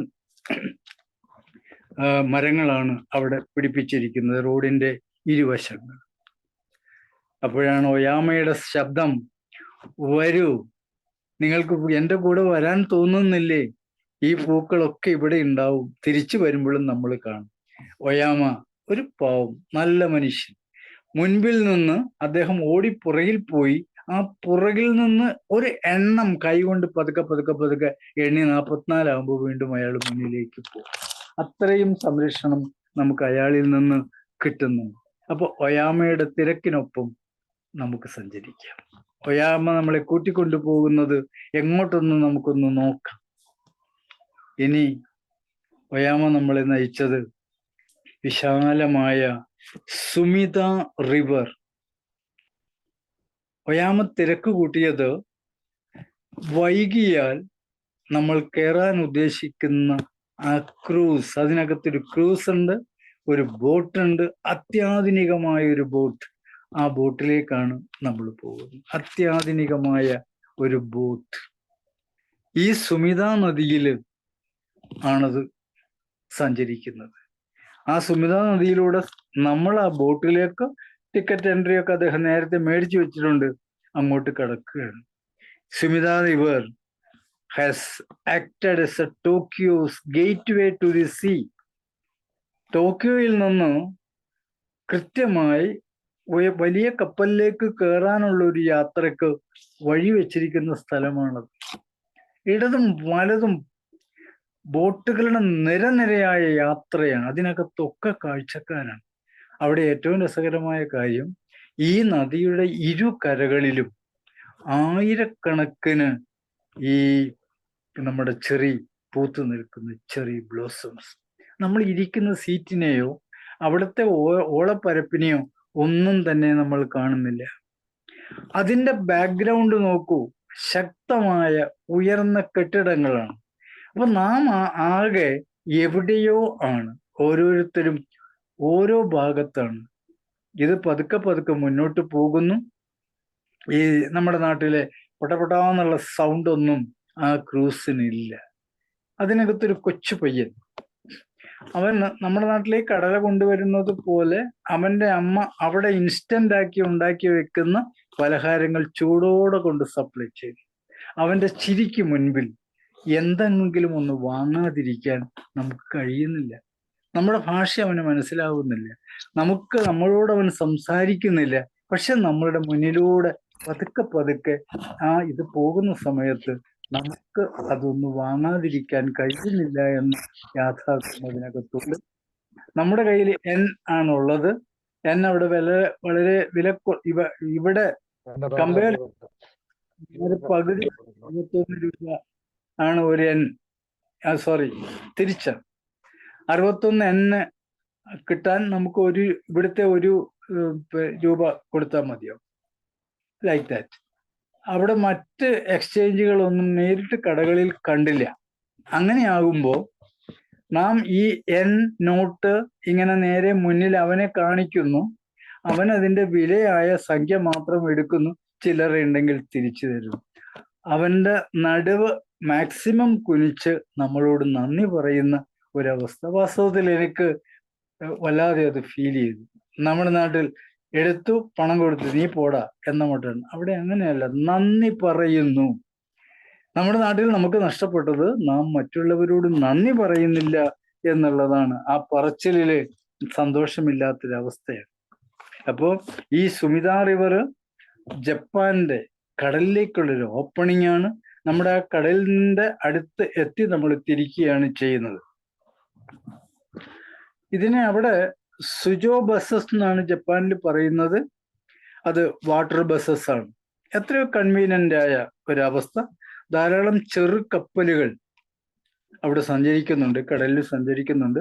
അത് നമുക്ക് ദൂരത്തു നിന്ന് കാണാൻ കഴിയും. വളരെ നീളമുള്ള, അതായത് കടലിലേക്ക് പോകണമെങ്കിൽ ആ ഒരു ഓവർ ബ്രിഡ്ജ്, അവിടെ ഒരു ഓവർ ബ്രിഡ്ജ് കാണുന്നുണ്ട്. വളരെ അതിന് അടിയിൽ തൂണുകളൊന്നുമില്ല. എങ്ങനെയാണ് ജപ്പാൻ അത് കൺസ്ട്രക്ട് ചെയ്തിരിക്കുന്നത്? അവരുടെ ടെക്നോളജിയുടെ ഏറ്റവും ഉന്നതമായ ഒരു അവസ്ഥയാണ് നാം കാണുന്നത്. ഞങ്ങളുടെ ബോട്ട് അതിനോട് ചേർന്ന് തിരിച്ചു വരികയാണ് ചെയ്യുന്നത്. അപ്പോഴും നമ്മളെ കാത്ത് ഈ ചെറിയ ഫ്ലവേഴ്സ് ഉണ്ട്. ചെറിയ ബ്ലോസത്തില് നമ്മൾ മുങ്ങി നിൽക്കുകയാണ് അപ്പോഴും. അപ്പോ മാത്രമല്ല, ഈ Sumida river was the key artery in the system of water transportation. ഈ വാട്ടർ ട്രാൻസ്പോർട്ടേഷന്റെ ആത്മാവാണത്. ചുവന്ന രക്തം പോകുന്ന ഹൃദയത്തിന്റെ, ജപ്പാന്റെ രക്തധമനിയിൽ ഏറ്റവും പ്രധാനപ്പെട്ട ധമനിയാണ് ഈ സുമിത റിവർ. അത് ജനങ്ങളെ സപ്പോർട്ട് ചെയ്യുന്നു. സാമ്പത്തികമായ ഉയർച്ചയിലേക്ക് കയറുന്നതിന് ജനങ്ങളെ സപ്പോർട്ട് ചെയ്യുന്നു. അപ്പൊ സാമ്പത്തികമായ വളർച്ചയ്ക്ക് ഈ സുമിത റിവർ അവരെ ഒത്തിരി സഹായിക്കുന്നുണ്ട് എന്നുള്ളതാണ് സത്യം. നിങ്ങളും സുമിത റിവറിന്റെ ചിത്രത്തിലൂടെ ആസ്വാദനത്തിന്റെ മുൻപിലാണ് നിൽക്കുന്നത്. തിരിച്ച് നമ്മൾ ബോട്ട് നമ്മുടെ കരയിൽ എത്തിച്ചു കഴിഞ്ഞു. നമുക്ക് എങ്ങോട്ടും നോക്കാനില്ല. നമ്മുടെ സഹോദരൻ കാണിക്കുന്ന കൊടി എവിടെയാണോ അങ്ങോട്ട് പോവുക മാത്രമേ നമുക്ക് ഉള്ളൂ. അദ്ദേഹം ബോട്ടിൽ നിന്ന് ഇറങ്ങിക്കഴിഞ്ഞപ്പോൾ വീണ്ടും എന്നെ തൃപ്തമായി എന്ന് പറഞ്ഞ് താങ്ക് യു പറയുകയാണ്. വീണ്ടും അദ്ദേഹം അടുത്ത സ്ഥലത്തേക്കാണ് ഇനി നമ്മളെ കൂട്ടിക്കൊണ്ടുപോകുന്നത്. അടുത്ത സ്ഥലം എന്ന് പറയുന്നത് ടോക്കിയോ സ്കൈ ട്രീ. ആദ്യം നമുക്ക് അതിന് മുൻപിലൊരു സംഭവമുണ്ട്, ടോക്കിയോ ടവർ. പരസ്പരം ഈ കാണുന്നത്, ഇപ്പോൾ നമ്മുടെ ചിത്രത്തിൽ കാണുന്നത് ടോക്കിയോ ടവർ ആണ്. ടോക്കിയോ ടവറിന്റെ പ്രത്യേകത എന്ന് പറയുന്നത് 333 മീറ്റർ ഉയരമാണ് അതിനുള്ളത്. സാർ ആ ചിത്രത്തിൽ ഇനി ഏസറ്റ് അങ്ങനെ നിന്നോട്ടെ. ഓക്കെ, ഇത് ടോക്കിയോ ടവർ ആണ്. ഇടയ്ക്ക് നിങ്ങൾ കണ്ടത് ടോക്കിയോ സ്കൈ ടവർ. നമുക്ക് ഇതിലേക്ക് പോകാം. നമ്മൾ ഇതാണ് ഇപ്പൊ കാണുന്നത്, ടോക്കിയോ ടവർ. ഈ ടവറിന്റെ പ്രത്യേകത 333 മീറ്റർ ഉയരമാണ് അതിനുള്ളത്. 333 മീറ്റർ ഉയരം ഈ ടവറിനുണ്ട്. അത് അവിടുത്തെ ഏറ്റവും പൊക്കം കൂടിയ സെൽഫ് സപ്പോർട്ടഡ് സ്റ്റീൽ ടവറാണ്. അതിനാണ് അതിന്റെ പ്രത്യേകത. നമ്മുടെ പാരീസിലുള്ള ഐഫൽ ടവറിന്റെ മോഡലാണത്. ഐഫൽ ടവറിനേക്കാൾ 13 മീറ്റർ പൊക്കം കൂടുതലാണ് ഈ ടോക്കിയോ ടവറിനുള്ളത്. ഞാൻ ഒന്നുകൂടെ പറയുന്നു, സിംഗിൾ സപ്പോർട്ട്, സെൽഫ് സപ്പോർട്ടായി നിൽക്കുന്ന ലോകത്തിലെ ഏറ്റവും ഉയരം കൂടിയ ടവർ ഈ ടോക്കിയോ ടവറാണ്. സ്റ്റീലിലാണ് അത് നിർമ്മിച്ചിരിക്കുന്നത്. നമുക്ക് അതിൻ്റെ മുകളിലേക്ക് കുറച്ച് ദൂരം കയറി കൊണ്ടുപോകാനുള്ള സൗകര്യമുണ്ട്. അവിടെ നിന്ന് ടോക്കിയോ സിറ്റി നമുക്ക് പൂർണ്ണമായിട്ടും കാണാൻ കഴിയും. ചാർജബിൾ ആണ്. അവിടെ ഈ ഈ ഒരു സംഭവം പാരീസിലുള്ള ഐഫൽ ടവറിന്റെ മോഡലാണ് എങ്കിലും 13 മീറ്റർ പൊക്കം കൂടുതലാണെന്ന് ഞാൻ പറഞ്ഞു. ഇത് കരിഞ്ഞു പോയ ജപ്പാന്റെ ഉയർച്ചയാണ് കാണിക്കുന്നത്. It is A simple of ജപ്പാൻസ് rebirth. ജപ്പാന്റെ പുതുജീവനാണ് ഇവിടെ നമുക്ക് മുൻപിൽ കാണാൻ കഴിയുന്നത്. ആ ടവർ അവര് തളർന്നു പോയില്ല. നടുവും വാലും തളർത്തിയെങ്കിലും അവർ തളർന്നില്ല. അതിന്റെ ആയിട്ടാണ് ആ ടവർ നമ്മുടെ മുൻപിൽ ഉയർന്നു നിൽക്കുന്നത്. ഇവിടെ ജപ്പാൻ മേജർ ഇക്കണോമിക് പവറായി എന്ന് ലോകത്തോട് വിളിച്ചു പറഞ്ഞുകൊണ്ടാണ് ആ ടവർ നെഞ്ചുയർത്തി നിൽക്കുന്നത്. 1958 ആ ടവറിന്റെ പൂർത്തീകരണം നടന്നത്. ഇത് അതിന്റെ ഹൈറ്റ് ഞാൻ പറഞ്ഞു. ഇത് നിൽക്കുന്നത് സെൻട്രൽ ടോക്കിയോവിലാണ്. അവിടെ നിന്ന് സഞ്ചാരികൾക്ക് അതിന്റെ മുകളിലേക്ക് നഗരക്കാഴ്ചക്കായിട്ട് കയറാം എന്നുകൂടെ ഞാൻ പറഞ്ഞു. അതിനു മുമ്പുള്ള ഇത് സ്കൈ ട്രീ ആണ്. Tokyo sky tree. അതൊരു TVS ആ ചിത്രത്തിൽ കാണുന്നത് സ്കൈ ട്രീ എന്ന പേരിലാണ് അറിയപ്പെടുന്നത്. അത് ഒരു TV ബ്രോഡ്കാസ്റ്റിംഗ് സെന്ററാണ്. TV ബ്രോഡ്കാസ്റ്റിംഗ് സെന്റർ, അതിന് ഒരു ഒബ്സർവേഷൻ ഡെസ്ക് ഉണ്ട്. ആ ഒബ്സർവേഷൻ ഡെസ്കിന് 360 ഡിഗ്രിയിൽ തിരിഞ്ഞ് കാര്യങ്ങൾ കാണാൻ കഴിവുള്ള സംഭവങ്ങൾ അവിടെയുണ്ട്. ഓരോ സെക്കൻഡും തിരിഞ്ഞുകൊണ്ടിരിക്കുകയാണ്. ഒബ്സർവേഷൻ അവിടെ നടക്കുന്നുണ്ട്. അത് സുമിഡ സിറ്റിയിലാണ് അതുള്ളത്. ടവർ സെൻട്രൽ ടോക്കിയോയിലാണെങ്കിൽ ഇത് സുമിഡ സിറ്റിയിലാണ് കാണുന്നത്. അപ്പൊ നമ്മൾ ആദ്യം ശരിക്കും സുമിഡ സിറ്റിയിൽ വന്ന് ഈ സ്കൈ ടവർ കണ്ടതിന് ശേഷമാണ് അങ്ങോട്ട് പോകുന്നത്. മാത്രമല്ല അതിന് ഉയരം 634 മീറ്ററാണ്. ആദ്യത്തെ ടവറിന് 333 13 ഉള്ളൂ. ഇവിടെ 634 മീറ്ററാണ് അതിന്റെ ഉയരം. ഇത് ജപ്പാനിലെ സ്ട്രക്ചറിൽ ഏറ്റവും ഉയരം കൂടിയതാണ്. ലോകത്തിൽ രണ്ടാമത്തതാണ്. ടോക്കിയോ ടവറും ഈ സ്കൈ ടവറും നമ്മളോട് പറയുന്നത്, ഞങ്ങളിതാ ഉയർന്നു നിൽക്കുന്നു, ഞങ്ങൾ എങ്ങോട്ടും തളർന്നിട്ടില്ല, ഞങ്ങളിതാ ഉയർന്നു നിൽക്കുന്നു എന്നാണ്. ഈ ഇവിടെ നിന്നുള്ള നമ്മുടെ യാത്ര വീണ്ടും മറ്റ് ഒരു ഭാഗത്തേക്കാണ്. അത് ലോകത്തിലെ ഫസ്റ്റ് ഡിജിറ്റൽ ആർട്ട് മ്യൂസിയം. അതിന്റെ പിക്ചർ ഇവിടെ ഇല്ല, എൻ്റെ കയ്യിലില്ല. ഡിജിറ്റൽ ആർട്ട് മ്യൂസിയം, അതൊരു പ്രത്യേക ലോക. എത്ര സ്ഥലമാണ് അതിനൊന്നൊന്നും അറിഞ്ഞുകൂടാ. ഏതാണ്ട് രാത്രിയോട് ചേർന്നാണ് ഞങ്ങൾ അവിടെ എത്തുന്നത്. അവിടെ എത്തി ഒരു വാതിൽ കഴിഞ്ഞു, 2 വാതിൽ കഴിഞ്ഞ് ലോകമാകെ മാറി. ഭീമാകാരമായ ചുമരുകളില് ഡിജിറ്റൽ ക്യാമറകൾ കൊണ്ടും ഓപ്പറേഷൻ കൊണ്ടും ഒരു പുതിയ ലോകത്ത് നമ്മൾ ചെന്നപ്പെട്ടു. നമ്മുടെ കാലുകൾ പൊക്കാൻ നമുക്ക് കഴിയുന്നില്ല. നമ്മൾ ആകെ ഏതോ ഒരു അവസ്ഥയിലാണ്. ഒരല്പം അടിച്ചൊരു മട്ട് കാലുകൾ അങ്ങോട്ടും ഇങ്ങോട്ടും. കാരണം ഓരോ സെക്കൻഡിലും അത് മാറിക്കൊണ്ടിരിക്കുകയാണ്. അവിടുത്തെ ചിത്രങ്ങളില് നമ്മൾ ടോക്കിയോയിൽ കണ്ട ഭീമാകാരങ്ങളായ കെട്ടിടങ്ങൾ വരുന്നു, അത് മാറുന്നു, കാടുകൾ വരുന്നു, അവിടെയുള്ള തടാകങ്ങൾ കാണുന്നു, നദികൾ കാണുന്നു. നമ്മൾ എവിടെയാ നിൽക്കുന്നത്? തടാകത്തിലാണോ നദിയിലാണോ ഒന്നും നമുക്കറിഞ്ഞു. അവിടെ നിന്ന് ഈ കാഴ്ചകൾക്ക് ശേഷം നമുക്കൊന്ന് ഇരിക്കണം എന്ന് തോന്നി. ലേശം ഇരുന്ന് കഴിയുമ്പോൾ ഒന്ന് കിടക്കണം തോന്നും. അതിനുള്ള സൗകര്യങ്ങളൊക്കെ അവിടെയുണ്ട്. അവിടെ മലർന്ന് കിടക്കുമ്പോഴാണ് ആകാശം നമ്മൾ കാണുന്നത്. അവിടെ മാറി വരുന്ന നക്ഷത്രങ്ങളുടെ മിന്നലുകൾ നമുക്കവിടെ നേരെ കാണാം. അവിടെ പ്രകൃതിയുടെ കാര്യങ്ങളുണ്ട്, കിളികൾ ചിലയ്ക്കുന്നുണ്ട്. ആകെ ആശയക്കുഴപ്പത്തിലാണ് നമ്മളുള്ളത്. ആകാശത്തേക്ക് നോക്കുമ്പോൾ നക്ഷത്രങ്ങളുടെ ഒരു കൂട് തന്നെ നമുക്ക് കാണാനായിട്ട് കഴിയുന്നുണ്ട്. നാം നമ്മളെ തന്നെ മറന്നുകൊണ്ട് വർണ്ണശബളമായ പ്രകൃതിയുടെ സ്വപ്ന കാഴ്ചകളാണ് നമ്മൾ അവിടെ കണ്ടു കഴിഞ്ഞത്. അവിടുന്ന് പുറത്തേക്ക് ഇറങ്ങുമ്പോൾ നമ്മൾ ചെരുപ്പോ ഷൂസോ ഒന്നും അതിനകത്ത് കയറ്റിയിട്ടില്ല, അതൊക്കെ ഒരു ഭാഗത്ത് കൂട്ടിയിട്ടിട്ടാണ് വന്നിരിക്കുന്നത്. നമ്മൾ ഇളം ചൂടുവെള്ളത്തിലേക്കാണ് നടക്കുന്നത്. ഡയറക്ഷൻ ആരും തരുന്നില്ല, നമ്മൾ മുന്നോട്ട് പോയിക്കൊണ്ടിരിക്കുകയാണ്. മുട്ടിന് മുകളിൽ വെള്ളമുണ്ട്, വെള്ളത്തിന് ചെറു ചൂടുണ്ട്, സുഖകരമായ യാത്ര. നമ്മൾ മുന്നോട്ട് പോവുകയാണ്. ആളുകൾ അങ്ങോട്ടും ഇങ്ങോട്ടും ഒക്കെ ആസ്വദിച്ചുകൊണ്ടാണ് പോകുന്നത്. ഇതിൽ നിന്ന് നാം പുറത്തു വരുമ്പോഴാണ് നമുക്ക് ആശ്വാസമാകുന്നത്. നാം ഭൂമിയിൽ തന്നെ നിൽക്കുന്നു എന്നൊരു തോന്നൽ നമുക്കുണ്ടാവുന്നു.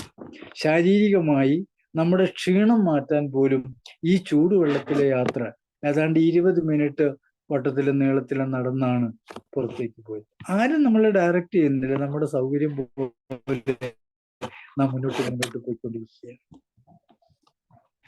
അതിൽ നിന്ന് പുറത്തിറങ്ങുന്ന അത് ബൗണ്ട്ലെസ് ആയിട്ടുള്ള ഒരു യാത്ര, ഒരു അനുഭവമാണ്. നാം അവിടെ എവിടെയെങ്കിലും ഒന്ന് ഇരുന്നാൽ കൊള്ളാമെന്നൊരു തോന്നൽ അവിടെ ഉണ്ട്. നമ്മളിനി ആഹാരത്തെ കുറിച്ച് പറഞ്ഞു. എല്ലാ ഹോട്ടലിലും ഏതാണ്ട് ഒരേ രീതിയിലുള്ള ആഹാരമാണ് നമുക്ക് കിട്ടുന്നത്. രാത്രി ഭക്ഷണത്തിന് വീണ്ടും ഗ്രാൻഡ് നിക്കോൺ ഹോട്ടലിലേക്ക് തന്നെ നമ്മൾ എത്തുകയാണ്. അവിടെ വൈദ്യുതാലങ്കാരങ്ങളുണ്ട്.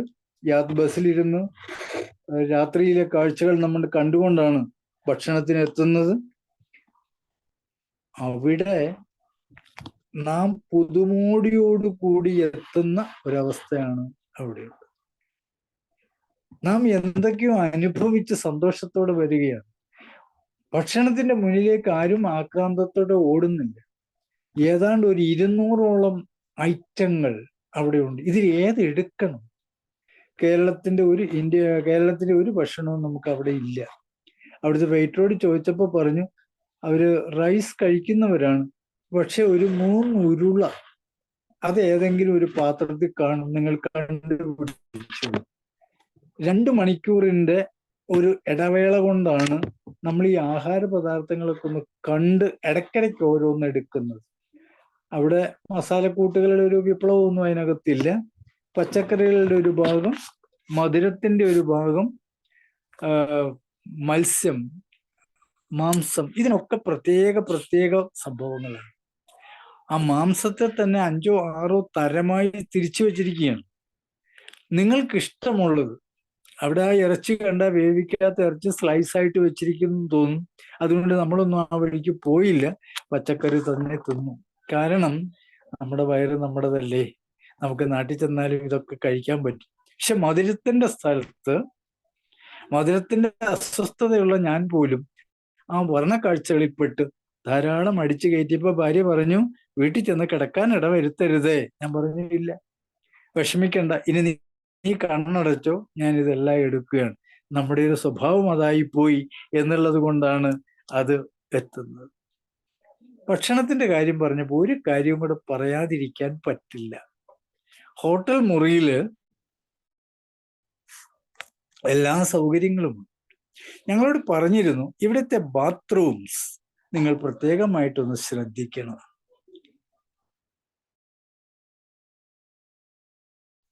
പറഞ്ഞ സമയത്ത് കാര്യമൊന്നും മനസ്സിലായില്ല. നിങ്ങൾ ബാത്റൂമിൽ ചെല്ലുന്നു, ഉപയോഗിക്കുന്നു, വെള്ളം ആ പ്രദേശത്തെങ്ങും കാണില്ല. അപ്പൊ നിങ്ങൾ വട്ടത്തിൽ നോക്കുമ്പോൾ 4 സ്വിച്ചുകൾ കാണാം. 4 പോയിന്റ് ഇലക്ട്രോണിക് സംവിധാനമാണ്. ഒരു സ്വിച്ചിൽ നമ്മളെ മൊത്തം അണ്ടർ സിസ്റ്റത്തിൽ ഷവർ വെച്ചിരിക്കുന്നു. അതിന് സ്പീഡ് കൂട്ടണമെങ്കിൽ സ്പീഡ് കൂട്ടാം, കുറയ്ക്കണമെങ്കിൽ കുറയ്ക്കാം, അവസാനിപ്പിക്കുമ്പോൾ അവസാനിപ്പിക്കാം. അത്ഭുതപ്പെട്ടു പോയി. നമുക്കൊരു പണിയില്ല. നമ്മളെ വൃത്തിയാക്കി എടുക്കുന്നത്, ഉണക്കി തരുന്നത് വരെ ആ ക്ലോസറ്റിനകത്ത് സംവിധാനമുണ്ട്. അത് കൈവിരൽ കൊണ്ട് അമർത്താനുള്ള മാത്രം മതി. കൂട്ടത്തിൽ പറഞ്ഞു എന്ന് മാത്രമേ ഉള്ളൂ. അങ്ങനെ ഒരു അനുഭവം ജീവിതത്തിൽ ആദ്യമായിട്ടാണ് ഉണ്ടാകുന്നത്. ജപ്പാൻ അതും പരീക്ഷിച്ചിരിക്കുന്നു, വിജയിച്ചിരിക്കുന്നു എന്നുള്ളതാണ്. അപ്പൊ നമ്മള് ആഹാരം കഴിഞ്ഞു, ബാക്കി കാര്യങ്ങളൊക്കെ കഴിഞ്ഞു, ഒരു കുളി പാസ്സാക്കി കഴിഞ്ഞു, നമ്മൾ വളരെ ഫ്രഷ് ആയി കഴിഞ്ഞു. ഒന്ന് കിടന്നുറങ്ങാനുള്ള സൗകര്യത്തെക്കുറിച്ചൊക്കെ നമ്മൾ ആലോചിച്ചു. ഇത് പറഞ്ഞു അടുത്ത ദിവസം നമ്മൾ പോകുന്നത് മൗണ്ട് ഫിജി, അഗ്നിപർവ്വതമാണ്. മൗണ്ട് ഫിജിയിലേക്കാണ് നമ്മൾ പോകുന്നത്. രാവിലെ 4:30 വേക്കപ്പ് കിട്ടും. അത് ഒത്തിരി അസ്വസ്ഥതയുള്ള കാര്യമാണ്. മാറ്റി വെച്ചാൽ ബാക്കി ഓക്കെയാണ്. 4:30 കിട്ടിയ ആ വേക്കപ്പ് കോളില് പെട്ടെന്ന് തന്നെ എഴുന്നേൽക്കുന്നു. ആ റൂം ഒന്ന് വെക്കേറ്റ് ചെയ്യേണ്ടതാണ്. തലേ ദിവസം തന്നെ പാക്ക് ചെയ്ത് വെച്ചവർക്ക് ഒരു ടെൻഷനും ഇല്ല. യാത്രയ്ക്ക് പോകുമ്പോൾ നമ്മൾ വളരെയേറെ ശ്രദ്ധിക്കേണ്ട ഒരു കാര്യം ഇതാണ്. നാം കൊണ്ടുവന്ന വസ്ത്രങ്ങളും ഉപയോഗിച്ച വസ്ത്രം യാതൊരു പ്രയാസവും ഉണ്ടാവില്ല. ഞങ്ങൾ അന്ന് തന്നെ ഈ കാര്യങ്ങളൊക്കെ ചെയ്ത് വെച്ചിരുന്നു. 4:30 അവിടെ നമ്മുടെ ബസ് വന്ന് നിൽക്കുന്നുണ്ട്. ആ ബസ്സിലേക്ക് നമ്മൾ തന്നെ ആ സാധനങ്ങൾ എടുത്ത് സുരക്ഷിതമായി വെച്ചിട്ടാണ് ആഹാരം കഴിക്കുന്നത്. രാവിലത്തെ ആഹാരം നമ്മൾ പത്രത്തിൽ മറന്നുപോയി, നമ്മുടെ നാടിനെ മറന്നുപോയി, നമ്മുടെ നാട്ടിന്റെ വാർത്തകളെ മറന്നുപോയി, നമ്മുടെ ബന്ധുക്കളെയും മറന്നുപോയി. നാം മറ്റൊരു ലോകത്തായി നിൽക്കുകയാണ് ചെയ്യുന്നത്. അപ്പൊ നമ്മൾ റെഡിയാണ് ഇപ്പോൾ ഫ്യൂജിയിലേക്ക് പോകാൻ. മൗണ്ട് ഫ്യൂജി, അതിലേക്ക് പോകുന്ന ആദ്യ ഘട്ടങ്ങളിൽ ആ ടൗണിന്റെ എല്ലാ വിഭവങ്ങളും ഉണ്ടായിരുന്നു. പക്ഷെ 1.5 മണിക്കൂർ നാം സ്ട്രെയിറ്റ് ആയിട്ട് മൗണ്ടിലേക്ക് പോവുകയാണ്. അതിന്റെ ഇരുവശത്തും വൻ കാടുകളാണ് കാണുന്നത്. ഞാൻ പറഞ്ഞു, ശക്തമായ കാടുകൾ. ഇരുവശത്തും തണുത്ത കാറ്റ് നമുക്ക് കിട്ടുന്നുണ്ട്. ഇടയ്ക്കൊരു മഴ ചാറി എങ്കിലും ഗൈഡ് പറഞ്ഞു പേടിക്കണ്ട, മുന്നോട്ട് പോകുമ്പോൾ ചെറു വെയിൽ വരും. മൗണ്ട് ഫിജിയിലേക്കുള്ള യാത്രയിൽ നമുക്ക് നയനാന്ദകരമായി തോന്നിയത് അതിനിടയിലും ഈ ചെറി ഫ്ലവേഴ്സ്, അതാരാണ് ആ മലമുകളിൽ കൊണ്ട് വെച്ച് പിടിപ്പിച്ചത് അറിഞ്ഞുകൂടാ. യാത്രയിൽ ഒരു മനുഷ്യരും നടന്നു പോകുന്നതും കണ്ടില്ല. നമ്മൾ മൗണ്ട് ഫിജിയിലേക്ക് എത്തുന്നതിന് ഒരു പ്രത്യേക പോയിന്റ് ഉണ്ട്. അതിന് 5th സ്റ്റേജ് എന്നാണ് പറയുന്നത്. ഈ 5th സ്റ്റേജിന്റെ പ്രത്യേകത എന്ന് പറയുന്നത് അവിടെ വരെ വണ്ടി പോവുകയുള്ളൂ. 50ഉം 40ഉം ചെറിയ സീറ്ററും ഒക്കെ വന്നു കഴിഞ്ഞാൽ ആ പാർക്കിംഗ് ഏരിയ ഉണ്ട്. നമ്മൾ ആ പാർക്കിംഗ് ഏരിയയിലേക്ക് കയറി കഴിഞ്ഞാൽ 5th മൈൽ നിങ്ങൾ ഈ കാണുന്നത് തന്നെയാണ് മൗണ്ട് ഫ്യൂജി. നോക്കൂ, അവിടുത്തെ കാലാവസ്ഥ നമുക്ക് നോക്കിയാൽ അറിയാം. മഞ്ഞ് മൂടിക്കിടക്കുന്നു. അതിന്റെ മുകളിലേക്ക്, ആ ബേസിൽ നിന്ന് മുകളിലേക്ക് കയറണമെന്നുണ്ടെങ്കിൽ അത് ഈ ക്ലൈംബേഴ്സിന് മാത്രമേ പറ്റുള്ളൂ. ഒരുതരം ചെങ്കുത്തായിട്ടാണ് കിടക്കുന്നത്. നമുക്കതിന്റെ മുകളിലേക്ക് കയറാൻ പറ്റില്ല നമ്മുടെ യാത്രയിൽ. ഈ മൗണ്ട് ഫ്യൂജിയെ പല ആംഗിളുകളിലും പല രീതിയിലും നമുക്ക് കാണാം. നാം നേരിലാണ് ഇപ്പൊ കാണുന്നത് മൗണ്ട് ഫ്യൂജിയെ. നമ്മളിപ്പോ നേരിൽ കാണുന്നു.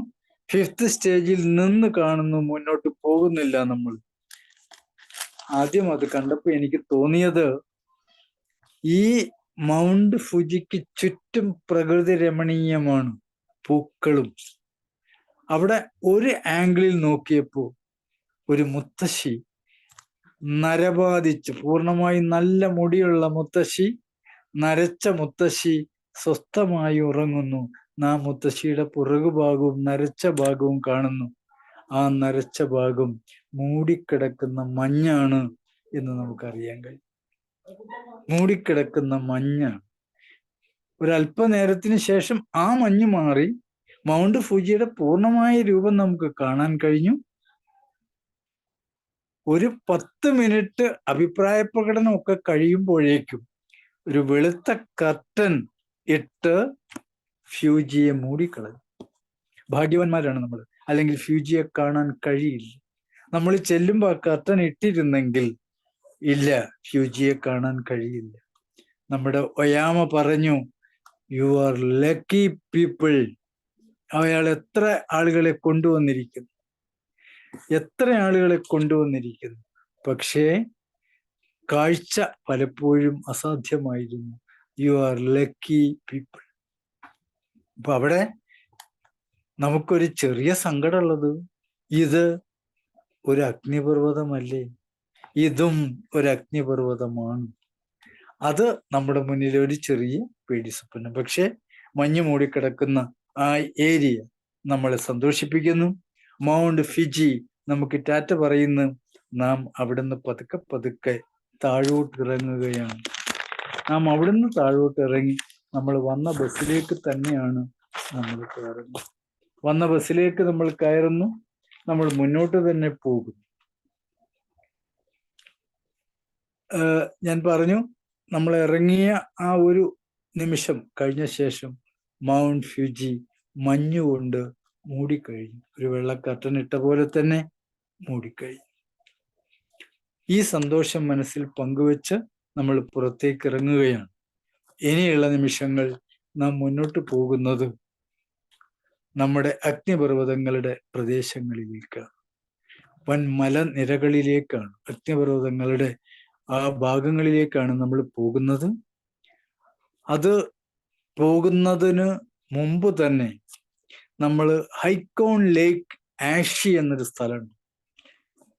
ഹൈക്കോൺ ലേക്ക് ആഷി അതൊരു ബോട്ട് ക്രൂയിസാണ്. ഈ ആഷിയില് ത്രില്ലിംഗ് ബോട്ടിംഗ് എക്സ്പീരിയൻസ് ആണ്. നമ്മൾ ആദ്യം പറഞ്ഞ ക്രൂസിൽ നിന്ന് വ്യത്യസ്തമായി ഈ ഒരു ക്രൂസ് നമ്മൾ കയറി കഴിഞ്ഞ് ശാന്തമായി പോകുന്നു. അവിടെ ഒരു ബഹളവുമില്ല. ആദ്യം കണ്ട സ്ഥലത്ത് ബഹളമുണ്ട്. അത് അതിനകത്തൂടെ പോകുന്ന ഒത്തിരി ചെറു കപ്പലുകളുടെ ബഹളമാണ്. ഇവിടെ അങ്ങനെയല്ല.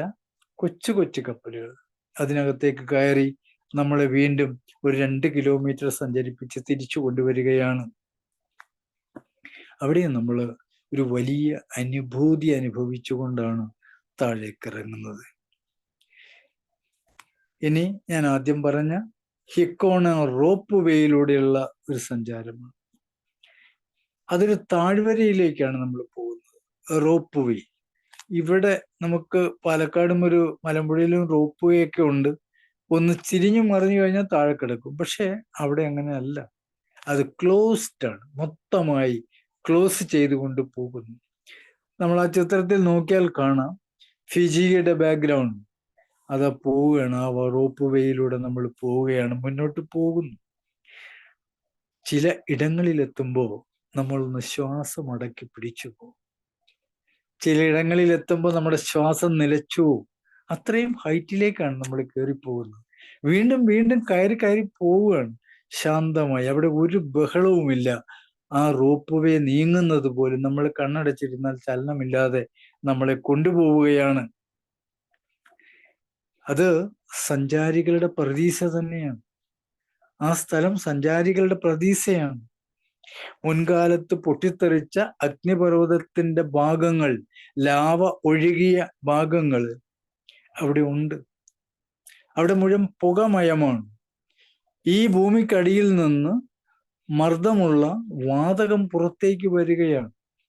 ജപ്പാൻ ഗവൺമെന്റ് ഇനി അഗ്നിപർവ്വതം പൊട്ടരുത് എന്നുള്ളത് കൊണ്ട് ആ വാതക സമ്മർദ്ദത്തെ സ്റ്റീൽ പൈപ്പുകൾ ഭൂമിയിൽ തുളച്ച് അതിലൂടെ ആ സമ്മർദ്ദത്തിലേക്ക് വരുന്ന വാതകത്തെ പുറത്തേക്ക് വിടുകയാണ്. നമുക്കും നേരിൽ കാണാമത്. ആ വാതകം പുറത്തേക്ക് വരുന്നു. സ്റ്റീൽ പൈപ്പിന്റെ എൻഡ് നമുക്ക് കാണാനായിട്ട് കഴിയും. അപ്പൊ നമ്മള്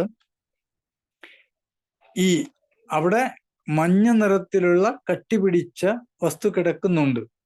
അത് മറ്റൊന്നുമല്ല, അന്ന് പൊട്ടിത്തെറിച്ച ലാവയുടെ ബാക്കിയുള്ള ഗന്ധകമാണ്, സൾഫർ. അവിടെ എത്തി നമ്മൾ ഇറങ്ങിക്കഴിയുമ്പോൾ ഒരു ചീഞ്ഞ മുട്ടയുടെ മണമാണ് നമ്മളെ സ്വീകരിക്കുക. അതൊന്നും നമ്മൾ അറിയുന്നില്ല. കാരണം നമ്മുടെ മുമ്പിൽ കാഴ്ചകളുണ്ട്.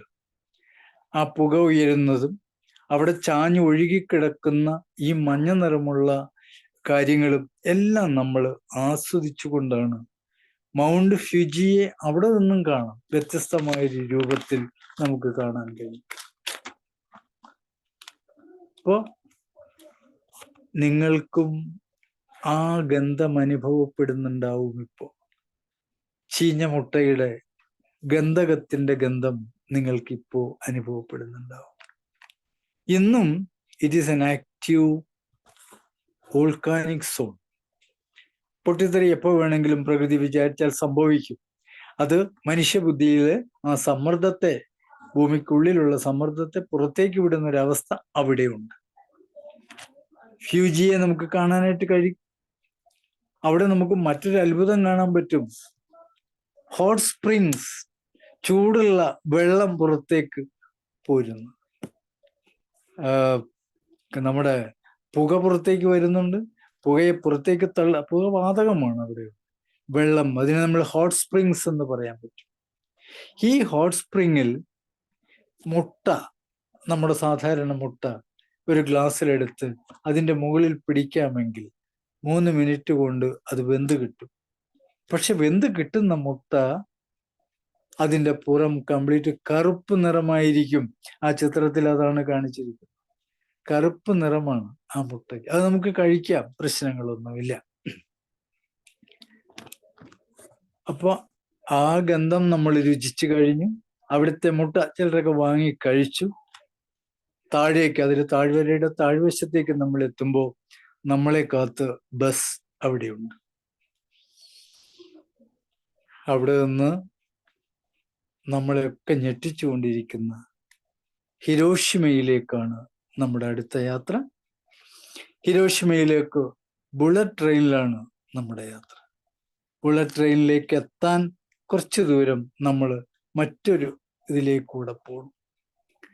ആ ചിത്രത്തിൽ നമ്മൾ ഇപ്പൊ കണ്ടുകൊണ്ടിരിക്കുന്നത് ആ ബോംബ് പൊട്ടിയ ശേഷമുള്ള ഒരു വൻ കെട്ടിടത്തിന്റെ ഈ രൂപത്തിലുള്ള ഒരു അവശിഷ്ടം അവിടെയുണ്ട്. അത് സ്റ്റീലാണ്. അതിന്റെ മുകൾ വശം മകുടം. അതിനെ ജപ്പാൻ ഗവൺമെന്റ് ഒരു കേടും കൂടാതെ ഇന്നും മനുഷ്യ മനസാക്ഷിയോട് ചോദിച്ചുകൊണ്ട് അവിടെ സംരക്ഷിച്ചിരിക്കുകയാണ്. ഇപ്പോ ഹിരോഷിമയിലെ സിറ്റി ടൂറിലേക്ക് തുടങ്ങിയിരിക്കുന്നു. ബസ്സിൽ ജപ്പാനിലെ ഹോൺഷു ദ്വീപിലാണ്, ഈ ഹോൺഷു ദ്വീപിലാണ് നമ്മുടെ ഹിരോഷിമ.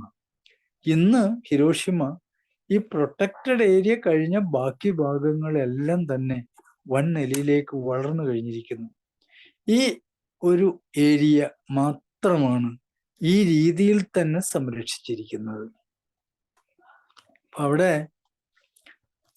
ഞാൻ നേരത്തെ പറഞ്ഞു, അമേരിക്ക ബോംബിടാനുള്ള കാരണം പരീക്ഷണത്തിനുള്ളതായിരുന്നു. ജപ്പാന്റെ ഉയർച്ചയ്ക്കുള്ളതിന് തടയായിരുന്നു അത്. അപ്പോ US തകർക്കാനുള്ള ജപ്പാന്റെ തീരുമാനം അമേരിക്കയുടെ അഭിമാന സ്തംഭമായ പേൾ ഹാർബറിനെ തകർത്തതിന്റെ റിസൾട്ടാണ് ഹിരോഷിമയിലും നാഗസാക്കിയിലും. ആദ്യം ഹിരോഷിമയിലിട്ടു, അടുത്ത് 3 ദിവസത്തിന് ശേഷം നാഗസാക്കിയിലേക്ക് അത് കൊണ്ടുപോയിട്ടു. തളർന്നു വീണുപോയി. ഇവിടെ ആ ബോംബുകളോട് കൂടി സെക്കൻഡ് വേൾഡ് വാറിനെ അവസാനിപ്പിക്കാനാണ് അമേരിക്ക തീരുമാനിച്ചത്. ഇനിയും കോടികൾ കളയാൻ ഇല്ല, വേണ്ട. അത് അവസാനിപ്പിക്കാൻ 2 ബോംബുകൾ കൊണ്ട് കഴിഞ്ഞു. അവിടെ നാം കാണുന്നത് ഹിരോഷിമ പീസ് പാർക്ക്. അവിടെ ഞാനൊരു പുസ്തകം വാങ്ങി. ആ പുസ്തകമാണ് എൻ്റെ കയ്യിലുള്ളത്. ഞാൻ എഴുതിയ ഈ നോട്ടുകളും മറ്റും ഈ പുസ്തകത്തിൽ നിന്ന് കടപ്പാടുകളുണ്ട്. ഈ പുസ്തകത്തിന്റെ കടപ്പാടുണ്ട്. ആ പുസ്തകത്തിൽ ഒത്തിരി കാര്യങ്ങൾ പറയുന്നുണ്ട്. പൂർണ്ണമായിട്ടൊന്നും ഞാൻ ഒരു നോട്ടത്തിൽ കിട്ടിയ കുറെ കാര്യങ്ങളാണ് നിങ്ങളോട് പങ്കുവെച്ചത്.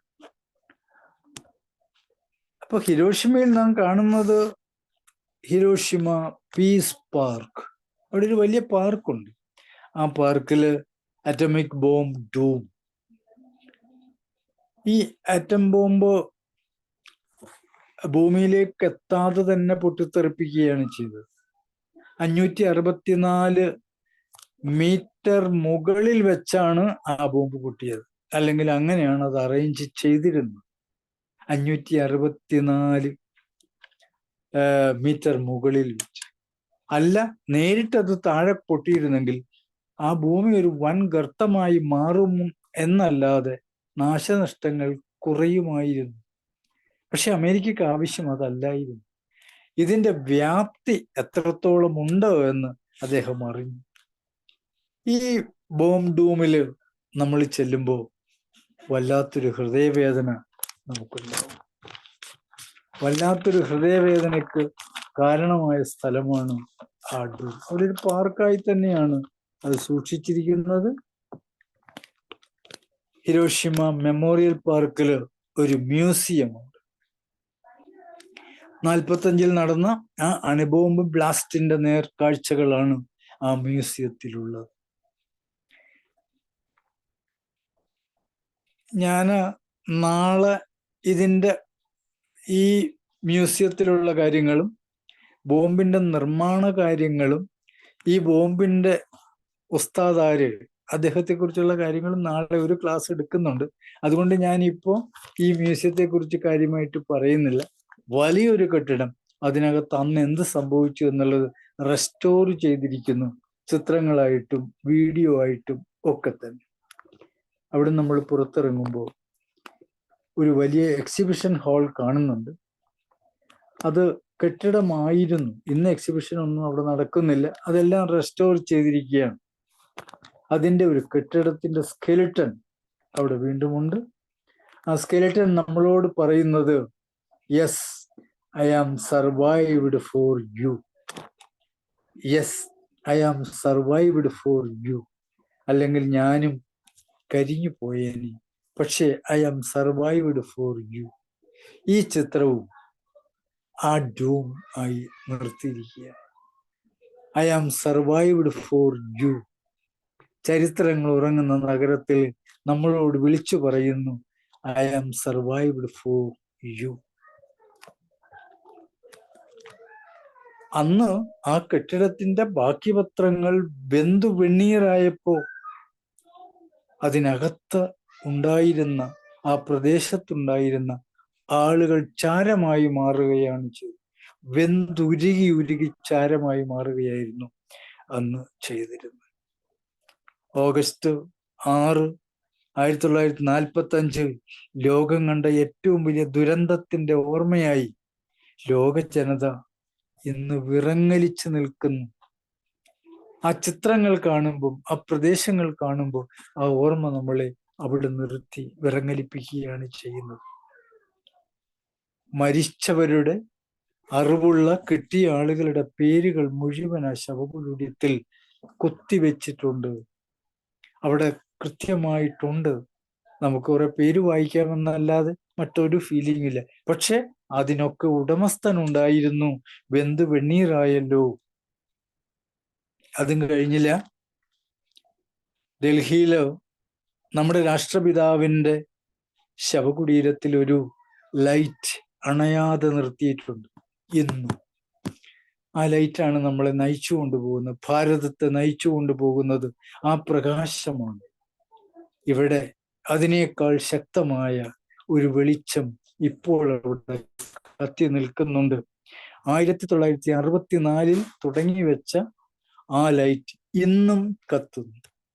അവിടെ നമ്മളോട് പറയുന്നത്, അതിക്രൂരമായ ആ ആക്ഷന് ശേഷം ഈ ലോകത്ത് അണുവായുധം ഉണ്ടാക്കില്ല, അണുവായുധം പ്രയോഗിക്കില്ല എന്ന് ലോകരാഷ്ട്രങ്ങൾ ഒറ്റക്കെട്ടായി പറയുന്നതുവരെ, അണുവായുധം ഉപയോഗിച്ച് ഒരു മനുഷ്യനെയും കൊല്ലുകയില്ല എന്ന് പറയുന്നതുവരെ ഈ വെളിച്ചം നിങ്ങളുടെ മുമ്പിൽ ഉണ്ടാകും എന്നാണ് പറഞ്ഞത്.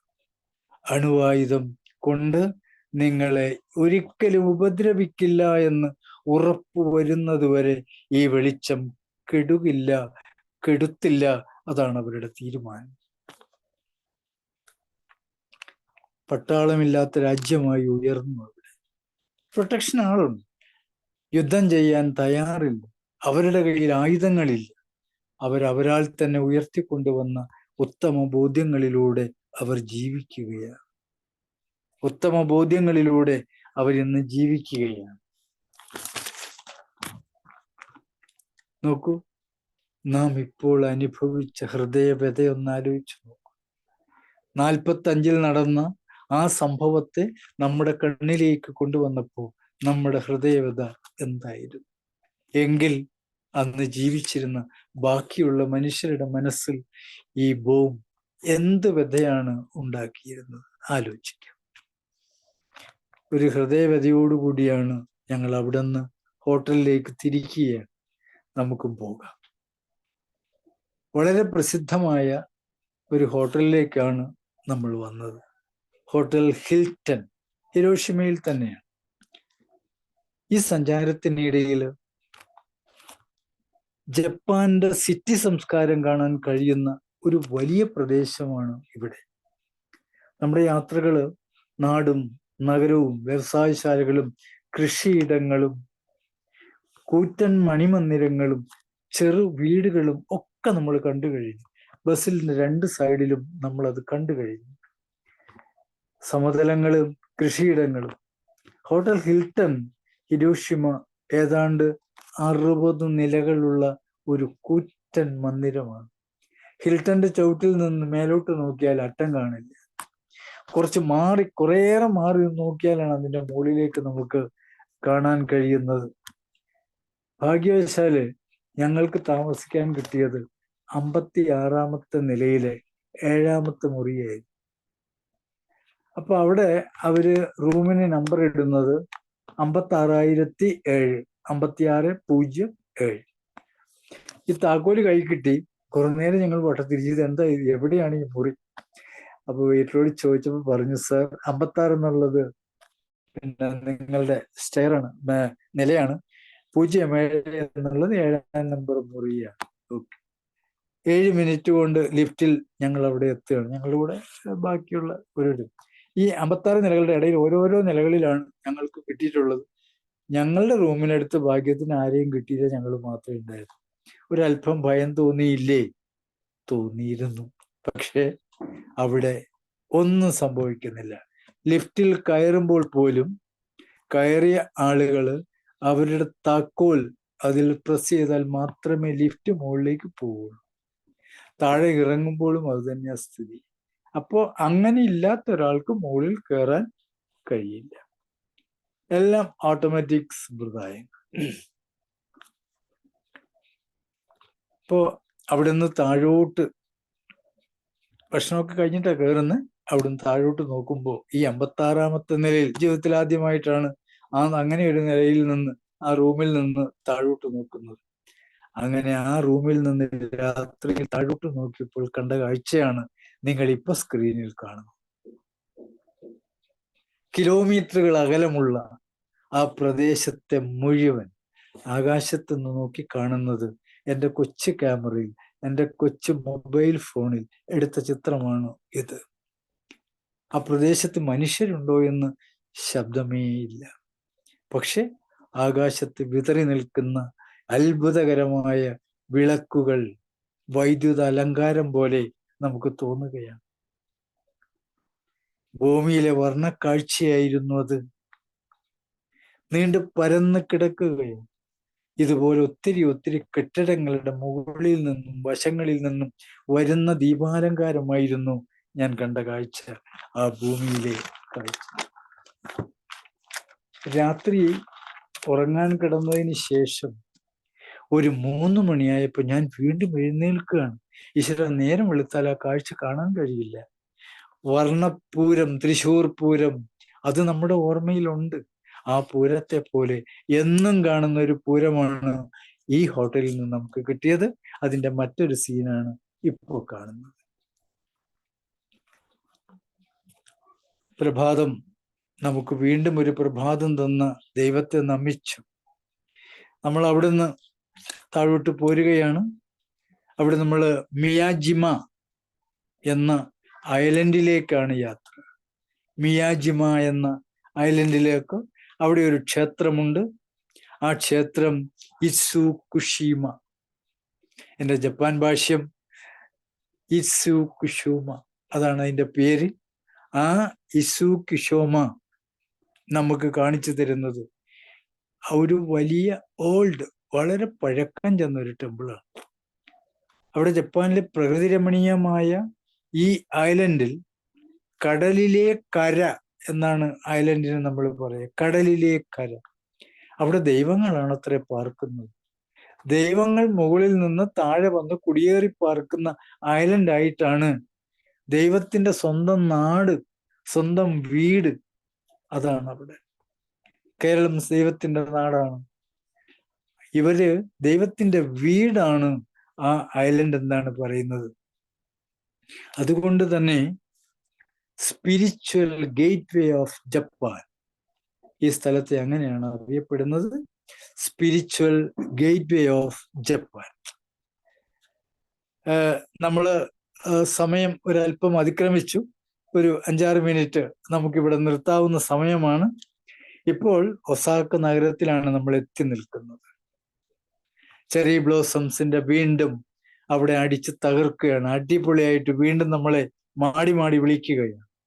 നമ്മുടെ ആസ്വാദനത്തിന്റെ സീമകളെ മറച്ചു വെച്ചുകൊണ്ട്, തകിടം മറിച്ചുകൊണ്ട് നമ്മൾ വീണ്ടും ആ ആസ്വാദനത്തിലേക്ക് എത്തുകയാണ്. ഒസാക്ക എന്ന് പറയുന്നത് യഥാർത്ഥത്തില് known as the Manchester of Japan. അവിടെ ടെക്സ്റ്റൈൽ സെന്റർ ആണ് Osaka, and considered as Japan's economic hub. Textile centre, economic ഹബ്ബാണ് അവിടെ. അടുത്തത് നമ്മൾ മുന്നോട്ട് പോകുന്നത് ഒസാക്ക കാസിലാണ്. ഒസാക്കയിൽ തന്നെ നമ്മൾ നിൽക്കുകയാണ്. ആ കാസിലേക്ക് പോവുകയാണ്. അവിടെയും ഒരു ശക്തമായ പാർക്കുണ്ട്. ഇവിടെ പ്രാദേശിക സന്ദർശകരെ പോലെ തന്നെ അന്തർദേശീയ സന്ദർശകരും നമ്മുടെ മുന്നിലേക്ക് ഓടിയെത്തുന്നു. അവിടെ ഒരു കൊട്ടാരം നമുക്ക് കാണാനായിട്ട് കഴിയും. ആ കൊട്ടാരം 1586 പണി കഴിപ്പിച്ചതാണ്. അത് ഒരു ജപ്പാൻ പട്ടാളക്കാരനും രാഷ്ട്രീയ നേതാവുമായിരുന്ന ടൊയോട്ടൊമി ജോഷി എന്ന വ്യക്തിയാണ് അത് പണിയെടുത്തത്. കുറച്ചു കാലം അദ്ദേഹം അവിടെ താമസിച്ചു. ഒരു ദേശീയ വസ്തുവാക്കി അതിനെ മാറ്റി. ഒസാക്ക കാസിൽ വളരെ അതിനടുത്ത് തന്നെ മറ്റൊരു കോട്ട കൂടി സ്ഥിതി ചെയ്യുന്നുണ്ട്. അതിനകത്തേക്ക് കയറാൻ നമുക്ക് അനുവാദമില്ല. അവിടെ ഏതാണ്ട് 130 തരം ചെടികൾ, ഈ ചെറി ബ്ലോസംസ് അവിടെയുണ്ട്. ആ ചെടി അവിടെയുണ്ട്. ജപ്പാന്റെ പല ഭാഗത്തു നിന്ന് കൊണ്ടുവന്ന് പലതരത്തിലുള്ള കളറുകൾ നിറച്ച ആ പാർക്കാണ്, ആ പ്രദേശമാണത്. ഇനി അത് കഴിഞ്ഞ് വളരെ നിർവൃതിയോടുകൂടി നമ്മൾ ആർട്ട് ഹോട്ടൽ എന്ന ഒസാക്ക ബേയിലുള്ള ഹോട്ടലിലേക്ക് തിരിക്കുകയാണ്. ഞാനൊരല്പം സ്പീഡ് കൂട്ടുന്നു. നമ്മൾ ഒന്നിച്ച് സ്പീഡോടുകൂടി മുന്നോട്ട് പോകുന്നു. ഹോട്ടലിൽ ചെന്നു, ആഹാരമൊക്കെ കഴിഞ്ഞു. കട്ടിലിൽ കയറി ആ കിടക്കയുടെ മുകളില് ഒരു പൊത്തുപോലെ സ്ഥലത്തേക്ക് ഞങ്ങൾ രണ്ടുപേരും മൂളിയിട്ട് തലമൂടി കിടന്നുറങ്ങി. രാവിലെ വേക്കപ്പ് കോൾ. ആ ഹോട്ടൽ വെക്കേറ്റ് ചെയ്യണം. അടുത്ത ഹോട്ടലിലേക്ക് നമ്മൾ നീങ്ങണം. അടുത്ത യാത്രയിലേക്ക് നമ്മൾ പോകും. നിങ്ങളിപ്പോ എല്ലാവരും എൻ്റെ കൂടെ ഉണ്ട് എന്നൊരു വിശ്വാസം എനിക്കാണ്. ഞാൻ നിർത്തുന്നില്ല. തീർക്കാനുള്ള ഒരല്പം വേഗത കൂടിയുണ്ട്. അടുത്ത ഒരു തോട്ടത്തിലേക്കാണ് പോകുന്നത്. ഒസാക്ക, യോട്ട, നാര, ആ 2-3 പ്രദേശങ്ങൾ ഒന്നിച്ചാണ്. ഒസാക്കയിൽ നിന്നും കൊയോട്ടയിലേക്കോ ബസ്സിലെ കാഴ്ചകൾ തുടങ്ങി നമ്മുടെ സ്ഥലം. ജപ്പാന്റെ ആദ്യ തലസ്ഥാനമായിരുന്നു കൊയോട്ട. അവിടെ നിന്ന് പിന്നീട് അത് മാറ്റി. അവിടെ നാം കണ്ട കാഴ്ച പരിശുദ്ധമായ ഗ്രാമങ്ങൾ, അഴുക്ക് തീണ്ടാത്ത ഗ്രാമങ്ങൾ. അപ്പൊ നമുക്ക് മനസ്സിലാവുന്നത് മനുഷ്യരൊക്കെ തന്നെ വൃത്തിയുടെ കാര്യത്തിൽ ഒറ്റക്കെട്ടാണ്, ഭംഗിയുടെ കാര്യത്തിൽ ഒറ്റക്കെട്ടാണ്. അവിടുന്ന് വീണ്ടും നമ്മൾ മറ്റൊരു ക്ഷേത്രത്തിലേക്ക് പോകുന്നു. കിൻകാകുജി എന്ന ക്ഷേത്രം വളരെ പ്രസിദ്ധമായ ഒരു സെൻ ബുദ്ധിസ്റ്റ് കേന്ദ്രമാണ്. ബുദ്ധിസവും ജൈനമതവും ഒക്കെ അവിടെ ഉണ്ട്. പ്രധാനപ്പെട്ടത് ബുദ്ധമതം തന്നെയാണ്. അങ്ങനെയുള്ള ജൈനമതമുണ്ട്, ഒരു സെൻ ബുദ്ധിസത്തിലെ സെൻ വിഭാഗക്കാരുടെ ഒരു ക്ഷേത്രമാണ്. അതിനെ നമുക്ക് സ്വർണക്ഷേത്രം എന്നും പറയാം, സുവർണക്ഷേത്രം. അതൊരു ഗോൾഡൻ ടെമ്പിൾ ആണ്. ആ ഗോൾഡൻ ടെമ്പിളിന്റെ മുകളിൽ, ഏറ്റവും മുകളിൽ സ്വർണത്തിൽ നിർമ്മിച്ചിട്ടുള്ള ഒരു ഫീനിക്സ് പക്ഷിയുണ്ട്. ഉയർത്തെഴുന്നേൽപ്പിന്റെ സിമ്പലായി ജപ്പാൻ സൂക്ഷിച്ചിരിക്കുന്നത് ആ ഫീനിക്സ് പക്ഷിയെയാണ്. നമ്മുടെ യാത്ര അവസാനിച്ചില്ല. നിങ്ങൾ ക്ഷീണിച്ചില്ല എന്ന് ഞാൻ വിശ്വസിക്കട്ടെ. നമ്മൾ അരാഷിയാമ എന്ന ബാംബു ഗ്രോവിലേക്കാണ് അടുത്തത് പോകുന്നത്. അരാഷിഗാമ എന്ന ബാംബു ഗ്രോവ്സ്. അതിന്റെ പ്രത്യേകത പച്ച നിറമുള്ള മുളകൾ, നമ്മുടെ നാട്ടിലെ ഇല്ലി, അത് 100 കണക്കിന് അടി പൊക്കത്തിൽ പോയിരിക്കുകയാണ്. 100 കണക്കിന് അടി ഉയരത്തിലാണ്, സ്ട്രെയിറ്റ് ആയിട്ട് പോയിരിക്കുന്നു. വളവ് തിരിവ് ഒന്നും തന്നെ ഇല്ല. ആ ചിത്രമാണ് നാം കാണുന്നത്. വളവും തിരിവുമില്ലാത്ത മുളം കാടാണ്. അതിലൂടെ നമ്മൾ കുറെ ദൂരം നടന്നു. അവിടെ it is A mesmerising picture. അവിടെ വരുന്ന കാറ്റുകൾ നമ്മളെ മാടി മാടി വിളിച്ച് ഓരോരോ പ്രദേശത്തേക്ക് അതിനകത്തൂടെ കൊണ്ട് നടക്കുന്നുണ്ട്. ഒയാമയുടെ ശബ്ദം വീണ്ടും നമ്മളെ വിളിക്കുകയാണ്. 500 മീറ്റർ സ്ക്വയറിലാണ് ഈ ഇല്ലിമുളം കാട് അവിടെ ഉള്ളത്. പച്ച നിറമാണ്. അവിടെ കൊയോട്ടയിൽ നിന്ന് നാരയിലേക്ക് പോയി അവിടെ നമ്മൾ ടൊഡായിജി എന്ന ഒരു ടെമ്പിളിലേക്കാണ്. അത് മാത്രമല്ല, അവിടെ ഒരു ഡിയർ പാർക്ക് ഉണ്ട്, നാര ഡിയർ പാർക്ക്. ഈ നാര ഡിയർ പാർക്കിൽ അതൊരു പബ്ലിക് പാർക്കാണ്. നാര സിറ്റിയിലാണത്. 1880 അത് സ്ഥാപിച്ചത്. ജപ്പാന്റെ പുരാതന പാർക്കുകളില് ഏറ്റവും പ്രധാനപ്പെട്ട പാർക്കാണ് അത്. അതിന്റെ വിസ്തീർണം 1240 ഏക്കറാണ്. 1240 ഏക്കർ വിസ്താരമുള്ള ഒരു പാർക്കാണത്. ആ പാർക്കിലേക്കാണ് നമ്മളെ കൊണ്ടുപോയത്. ഇനി നമ്മളുടെ മടക്കയാത്രയ്ക്കുള്ള തയ്യാറാവുകയാണ്. കാൻസായി എയർപോർട്ടിലേക്ക് നമ്മൾ നീങ്ങുകയാണ്. കാൻസായി എയർപോർട്ടിലേക്ക് നമ്മൾ നീങ്ങുകയാണ്. ഈ കാൻസായി എയർപോർട്ടിലേക്ക് നമ്മൾ നീങ്ങുന്നു.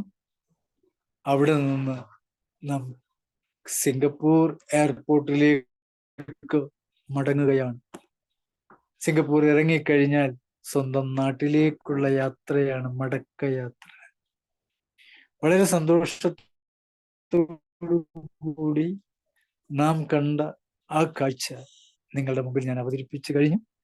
എന്നോടൊപ്പം ഇത് അവതരിപ്പിക്കാൻ സഹായിച്ച സാബു സാറിന് 1000 ഒത്തിരി എനിക്ക് എന്നെ ഇവിടെ സഹായിച്ചിട്ടുള്ളത് എൻ്റെ ശ്രീമതിയാണ്. അവരോടുള്ള നന്ദിയെ നിങ്ങളുടെ മുമ്പിൽ തന്നെ അത് ഏർപ്പെടുത്തുന്നു. സമയം വൈകി. എല്ലാവരോടും എൻ്റെ നന്ദി. എൻ്റെ ശ്രമങ്ങൾക്ക് ഫലമുണ്ടായി എന്ന് ഞാൻ വിശ്വസിക്കുകയാണ്. നിങ്ങളുടെ വാക്കുകൾക്കായി ഞാൻ നിർത്തുന്നു. നന്ദി. ശബ്ദം ഉണ്ടാക്കരുത് പ്ലീസ്. Thank you sir. വളരെ മനോഹരം. സാറ് 10 ദിവസം പോയ യാത്ര 1 മണിക്കൂർ കൊണ്ട് ഒരുപക്ഷെ നമ്മൾ പ്രതീക്ഷിക്കാത്ത അത്ര ചിത്രങ്ങളിലൂടെയൊക്കെ സാറ് വളരെ മനോഹരമായിട്ട് അവതരിപ്പിച്ചു. എനിക്ക് ജപ്പാനിൽ പോകേണ്ട കാര്യമില്ല. ജപ്പാൻ ഞങ്ങൾ കണ്ടു കഴിഞ്ഞു. ഓക്കെ, അപ്പോൾ ആരാണ് ആദ്യം പറയുന്നത്?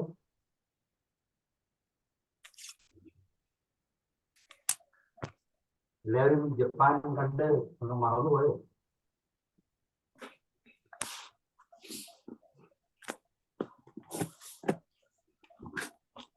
ആരും സ്റ്റാർട്ട് ചെയ്യൂ. വിൽസൺ സാർ, ടോമി സാർ അധികം ഉണ്ടായിരുന്നല്ലോ. Ramu sir, Hemavathi ma'am, Rohit sir.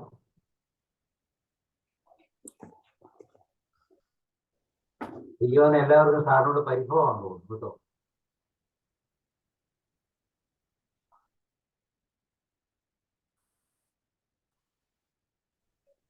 ഞാൻ പറയുന്നത് കേൾക്കാമല്ലോ സാർ? യെസ്, സാർ സാർ പറയും. Hi, thank you sir.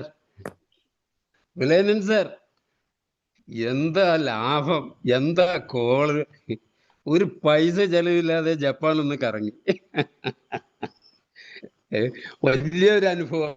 പണ്ട് എസ് കെ പൊറ്റക്കാടിന്റെ ഉദയസൂര്യന്റെ നാട്ടിൽ എന്ന് പറഞ്ഞ പുസ്തകം വായിച്ചതിന് ശേഷം പിന്നെ ഇതുപോലെ ഒരു അനുഭവം ആദ്യമായിട്ട് കിട്ടിയില്ല. ഒത്തിരി സന്തോഷം. അത് മാത്രമല്ല, സാറ് പലപ്പോഴും കൂടെ യാത്രയിലില്ലേ, ആ ഗന്ധകത്തിന്റെ മണം കിട്ടുന്നില്ല, മുട്ടയുടെ മണത്തിന്റെ കാര്യമൊക്കെ പറയുമ്പോഴും നമ്മളും ആസ്വദിക്കുന്നുണ്ടായിരുന്നു. കൊച്ചുമോൻ സന്തോഷത്തിലാ സാറേ, അവനെ വിരട്ടി ഓടിക്കണ്ട, അവൻ നിന്നോട്ടെ, അവൻ വരുന്നത് ഞങ്ങൾക്ക് സന്തോഷമാണ്. അവനിതൊക്കെ കേൾക്കാനും കാണാനും വലിയ ജിജ്ഞാസയല്ലേ. പിന്നെ എൻ്റെ കൂടെയും വരും ഇടയ്ക്കിടയ്ക്ക്, അതുകൊണ്ടാണ് ഞാൻ പറയുന്നത് കേട്ടോ. സാറേ, എന്തൊക്കെ പറഞ്ഞാലും കേട്ടോ, ഇനി സാറിന്റെ ക്ലാസ്മേറ്റ് സംഘടിപ്പിച്ചതുപോലെ ഒന്നും നമ്മുടെ ക്ലാസ്മേറ്റ് ഒന്നും കിട്ടുന്നൊന്നുമില്ല. ഒരുപക്ഷെ സാബു സാറ് നേതൃത്വം കൊടുത്ത് സംഘടിപ്പിച്ചാൽ ഒരു ടൂറിനുള്ളൊരു സാധ്യത ഉണ്ട് എന്ന് ഞാൻ കരുതുക. എവിടേക്കെങ്കിലും പറ്റിയാൽ, എന്നെങ്കിലും സാധിച്ചാൽ, ദൈവം കൂടെ അനുവദിച്ച. ഓക്കെ, കാത്തിരിക്കുന്നു. ഒത്തിരി നന്ദി, ഒത്തിരി സന്തോഷം. ഒത്തിരി ചരിത്രം നമ്മൾ ഇതിനു മുമ്പ് കേട്ട് ഹിസ്റ്ററി പഠിച്ചിട്ടുള്ളതിനേക്കാൾ കൂടുതൽ കാര്യങ്ങൾ സാർ പറഞ്ഞു തന്നപ്പോൾ കിട്ടി. പേൾ ഹാർബറിന്റെ ഇവര് പോയി ആക്രമിച്ചതും, പേൾ ഹാർബർ ആക്ച്വലി അമേരിക്കയിലായിരുന്നു ആണെന്നുള്ള വിവരം തന്നെ ഞാനിപ്പോഴാണ് തിരിച്ചറിയുന്നത്. പേൾ ഹാർബർ ആക്രമിച്ചതിന് തുടർന്നാണ് ഈ അണുബോംബ് കേട്ടിട്ടുണ്ട്. പക്ഷെ അത് ഇങ്ങനെയാണെന്ന് ഇപ്പോഴാണ് തിരിച്ചറിഞ്ഞത്. അതുപോലെ 562 മീറ്റർ ഉയരത്തിൽ വെച്ച് പൊട്ടിച്ചതിന്റെ ലക്ഷ്യം, അതുപോലെ അവർ അക്കാലത്തെ സ്റ്റീൽ സ്ട്രക്ചറിൽ വേണത് ആ ഒരു വലിയ ഇപ്പോഴും നിലനിർത്തിയിരിക്കുന്ന ആ കെട്ടിടം, അങ്ങനെ ഒത്തിരി ഒത്തിരി നല്ല നല്ല സ്മരണകൾക്കിടയാക്കി. ഒത്തിരി നന്ദി, ഒത്തിരി സന്തോഷം സാർ. പ്രത്യേകം അഭിനന്ദനങ്ങൾ. Thank you sir. ഇതുപോലെ തന്നെ നമുക്ക് ഇനി ഒരു യാത്രകൾ കേൾക്കാം. നമുക്ക് ബാലിയിൽ കൂടെ പോകാം. ബാലി സാർ റെഡിയാണോ? ബാലിയുടെ ഉണ്ട്, ബാലിയില് നന്നായി. ഒരു സെക്കൻഡ് ജോർജ് സാറേ, നാളെ ഇതിന്റെ കുറച്ച് ചരിത്രങ്ങളും അണുബോംബിന്റെ പിതാവ് ആര്, അദ്ദേഹം എങ്ങനെ ഇതൊക്കെ എത്തിച്ചപ്പെട്ടു, എന്തുകൊണ്ട് അമേരിക്ക ഫോഴ്സിബിളായി, അത്തരം കാര്യങ്ങളോട് നാളെ പറയുന്നുണ്ട്. നാളെ നമുക്ക് ഹിരോഷിമയാണ്. ഹിരോഷിമ എന്ന് പറഞ്ഞ ആ ഒരു ടോപ്പിക്കിന് നമുക്ക് സ്വല്പം കൂടെ ഡെപ്തിൽ കേൾക്കാം. അപ്പൊ ഇതിന്റെ ആ ജപ്പാന്റെ പ്രത്യേകതകളെ കുറിച്ചും ചരിത്രത്തെ കുറിച്ചും ഒക്കെ, ചരിത്രങ്ങൾ ഉറങ്ങുന്ന നഗരം എന്നുള്ളതിന്റെ മീനിങ് കൃത്യമായിട്ട് മനസ്സിലാക്കാം. നന്നായി. സാറേ, നാഗസാക്കി എന്ന് പറഞ്ഞിരുന്നുണ്ടായിരുന്നില്ലേ? ഹിരോഷിമ, അതിനെപ്പറ്റി സൂചിപ്പിച്ചില്ലല്ലോ.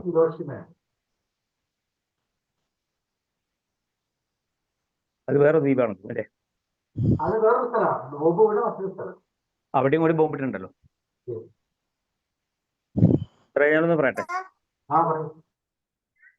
പുലിവേണൻ സാറിന്റെ യാത്രാവിവരണം വളരെയധികം സന്തോഷപ്രദമായിരുന്നു കേൾക്കാൻ. ഒരു യാത്ര പോയതിന്റെ പ്രതീതിയാണ് ഉണ്ടായിട്ടുള്ളത്. ഏതായാലും ഈ അദ്ദേഹത്തിന്റെ യാത്രാവിവരണം കഴിയുന്നത് വരെ അദ്ദേഹത്തോടൊപ്പം ഞാനും ഉണ്ടായിരുന്നു. അതുകൊണ്ട് തന്നെ യാത്ര പോയില്ലെങ്കിലും പോയതുമാതിരി ഞാൻ എൻജോയ് ചെയ്തു. പ്രത്യേകിച്ചും നമുക്കൊക്കെ ഈ വിദേശ രാജ്യങ്ങൾ പോകുമ്പോൾ മനസ്സിലാക്കാൻ പറ്റുന്ന കാര്യം, നമ്മളിവിടെ ദൈവത്തിന്റെ സ്വന്തം നാട്ടിലാണ് നമ്മൾ പോകുന്നത്. പക്ഷെ മറ്റുള്ള രാജ്യങ്ങൾ കാണുമ്പോഴാണ് ഇതിനേക്കാൾ മനോഹരമായ ഒരു ലോകം ഉണ്ടെന്നുള്ള തോന്നൽ നമുക്ക് ഉണ്ടാകുന്നത്. അപ്പോൾ അതിൽ നിന്നും ഈ ജപ്പാൻ പര്യടനത്തെ കുറിച്ച് പുലയൻ സാറിന്റെ ഈ കേട്ടപ്പോൾ എനിക്ക് മനസ്സിലായുള്ള കാര്യം എന്താണ്, നമ്മൾ ആഗ്രഹിക്കുന്നു, നമ്മൾ ഏറ്റവും കൂടുതൽ സന്തോഷപ്രദമായ അനുഭവങ്ങൾ തരുന്നതുമായ കാര്യങ്ങൾ നമ്മളുടെ നാട്ടിൽ അല്ല. അതുപോലെ തന്നെ ജനങ്ങളുടെ രാജ്യസ്നേഹം, അതൊന്ന് പ്രത്യേകിച്ച് എടുത്തു പറയേണ്ടതാണ്. ഒരു കാലത്ത് ഹിരോഷിമയിലും നാഗസാക്കിയിലും അമേരിക്ക ബോംബ് വർഷത്തിന്റെ ഫലമായിട്ട് ആ രണ്ട് നഗരങ്ങളും കത്തിച്ചാമ്പലായി ഉണ്ടായി. പക്ഷെ ജനങ്ങളുടെ ഒത്തൊരുമയും ഒരുമിച്ചുള്ള മുന്നേറ്റവുമാണ് ആ നശിച്ചുപോയ രാജ്യത്തെ ഉയർത്തെഴുന്നേൽപ്പിക്കുവാൻ സാധിച്ചത്. അത്രയും ഒരു അർപ്പണബോധം ആ നാട്ടിലെ ജനങ്ങൾക്കുണ്ടായിരുന്നുള്ളതാണ് സത്യം. ഏതായാലും ഇങ്ങനെ ഒരു യാത്ര സംഘടിപ്പിക്കുകയും ആ യാത്രയെക്കുറിച്ച് നല്ല രീതിയിലുള്ള ഒരു വിവരങ്ങൾ നമുക്ക് തരികയും ചെയ്ത ഉലയൻ സാറിന് ഞാൻ നന്ദി പറഞ്ഞുകൊണ്ട് ഞാൻ അവസാനിപ്പിക്കുകയാണ്.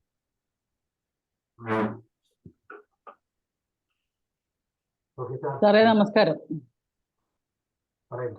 നമസ്കാരം. കാരണം സാബു സാറും അതുപോലെ ഉലയൻ സാറും നമ്മളെ ജപ്പാനിലേക്ക് കൊണ്ടുപോയി. അതായത് കാരണം കൊതിപ്പിക്കുകയായിരുന്നു. അതുകൊണ്ട് തന്നെ ആ കൊതിപ്പിച്ചുകൊണ്ട് തന്നെ എനിക്ക് രണ്ടുപേരും പാട്ട് പാടാനാ തോന്നുന്നത്. എന്താ പറഞ്ഞ പണ്ട് ചെറിയ കുഞ്ഞിയപ്പം ഞാൻ കേട്ടാണ്, Japan love in Tokyo, Japan love in Tokyo, ले गए दिल कुड़िया जापान की, ले गए दिल कुड़िया जापान की, പാജൽ പാകൽ മുജേ കർത്തിയ. സാർ എന്നെ പാകല് പിടിപ്പിച്ചിരിക്കുകയാണ് ജപ്പാനിലേക്ക് കൊണ്ടുപോയിട്ട്.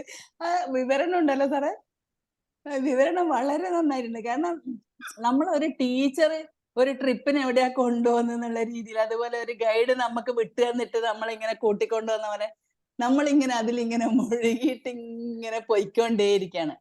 അതിലിപ്പോ പറയുമ്പം ഓരോരോ കാര്യം അവിടെ കൊണ്ടുപോയ ഒമ, എന്താ സാറേ ഒമ, അയാളുടെ പേര് ഒബാം, എന്താ പേര് മറന്നു ഞാൻ.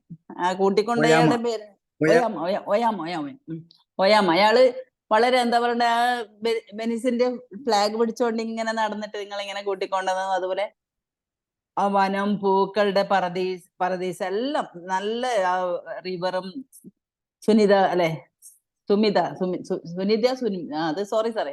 ആ ഞാൻ അതിലേക്ക് ഇങ്ങനെ പോയിട്ട് പിന്നെ അവരുടെ ആ കുട്ടി വന്നിട്ട് ഇങ്ങനെ ആ സാധാരണ രീതിയിൽ നമ്മള് കുട്ടികൾ വന്നിട്ട് ഇങ്ങനെ വേണമെന്ന് വെച്ചാൽ, പക്ഷെ ആ കുട്ടിയുടെ മുഖഭാവം അതെല്ലാം കണ്ടിട്ട് അത് മേടിക്കാൻ തോന്നുന്നതും കുട്ടി ബോ ചെയ്യുന്നതും.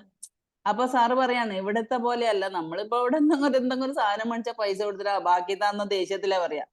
പക്ഷെ അവിടെ നമ്മുടെ ആ മാജിക് വേർഡ് ഉപയോഗിച്ചുള്ള കുട്ടികളുടെ പെരുമാറ്റം, അവര് വീട്ടിൽ നിന്നുള്ള സംസ്കാരം, അതൊക്കെ കാണാൻ പറ്റുന്നുണ്ട്. പിന്നെ തടാകം, പിന്നെ നടക്കുമ്പോ ആ ചൂടുവെള്ളം, മുട്ട് വരെയുള്ള ആ ചൂടുവെള്ളത്തിലുള്ള നടത്തുമ്പോ അപ്പൊ നമുക്ക് കിട്ടുന്ന ഒരു സുഖം. പിന്നെ ഭക്ഷണം കഴിക്കുന്ന രീതി, എല്ലാ ഭക്ഷണം എല്ലാം നിരത്തി വെച്ചിട്ട് എല്ലാം. മുളകിന്റെ പ്രയോഗം എല്ലാ പുറത്തുള്ള രാജ്യത്തെത്തുമ്പോൾ വളരെ കുറവാണ്. കാരണം അതിങ്ങനെ പച്ച മാംസവും മത്സ്യം വേവിച്ച് വെച്ച പോലെ നമുക്ക് തോന്നുക. കഴിക്കുമ്പോൾ കുറച്ച് ടേസ്റ്റ് ഒക്കെ ഉണ്ടായിരിക്കും. പിന്നെ മുട്ട 3 മിനിറ്റ് കൊണ്ട് വെന്തിട്ടാകുമ്പോൾ അത് കറുത്ത മുട്ടയാകുമ്പോ കഴിക്കാവോ എന്നുള്ള ഇതും. കാരണം അധികമൊന്നും ഞാൻ നീട്ടുന്നില്ല സാർ, മറ്റുള്ളവർക്കെല്ലാം അവസരം കൊടുക്കണ്ട. Thank you sir, thank you so much.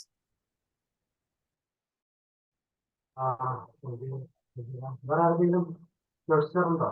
ഇതാ ഞാൻ ജോർജ്.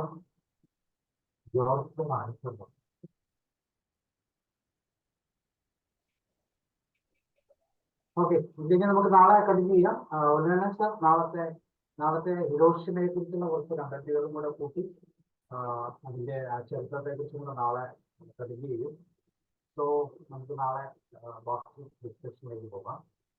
ഓക്കെ ഉടനെ sir, thank you very much. See you. Bye.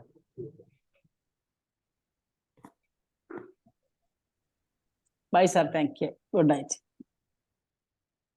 Thank you.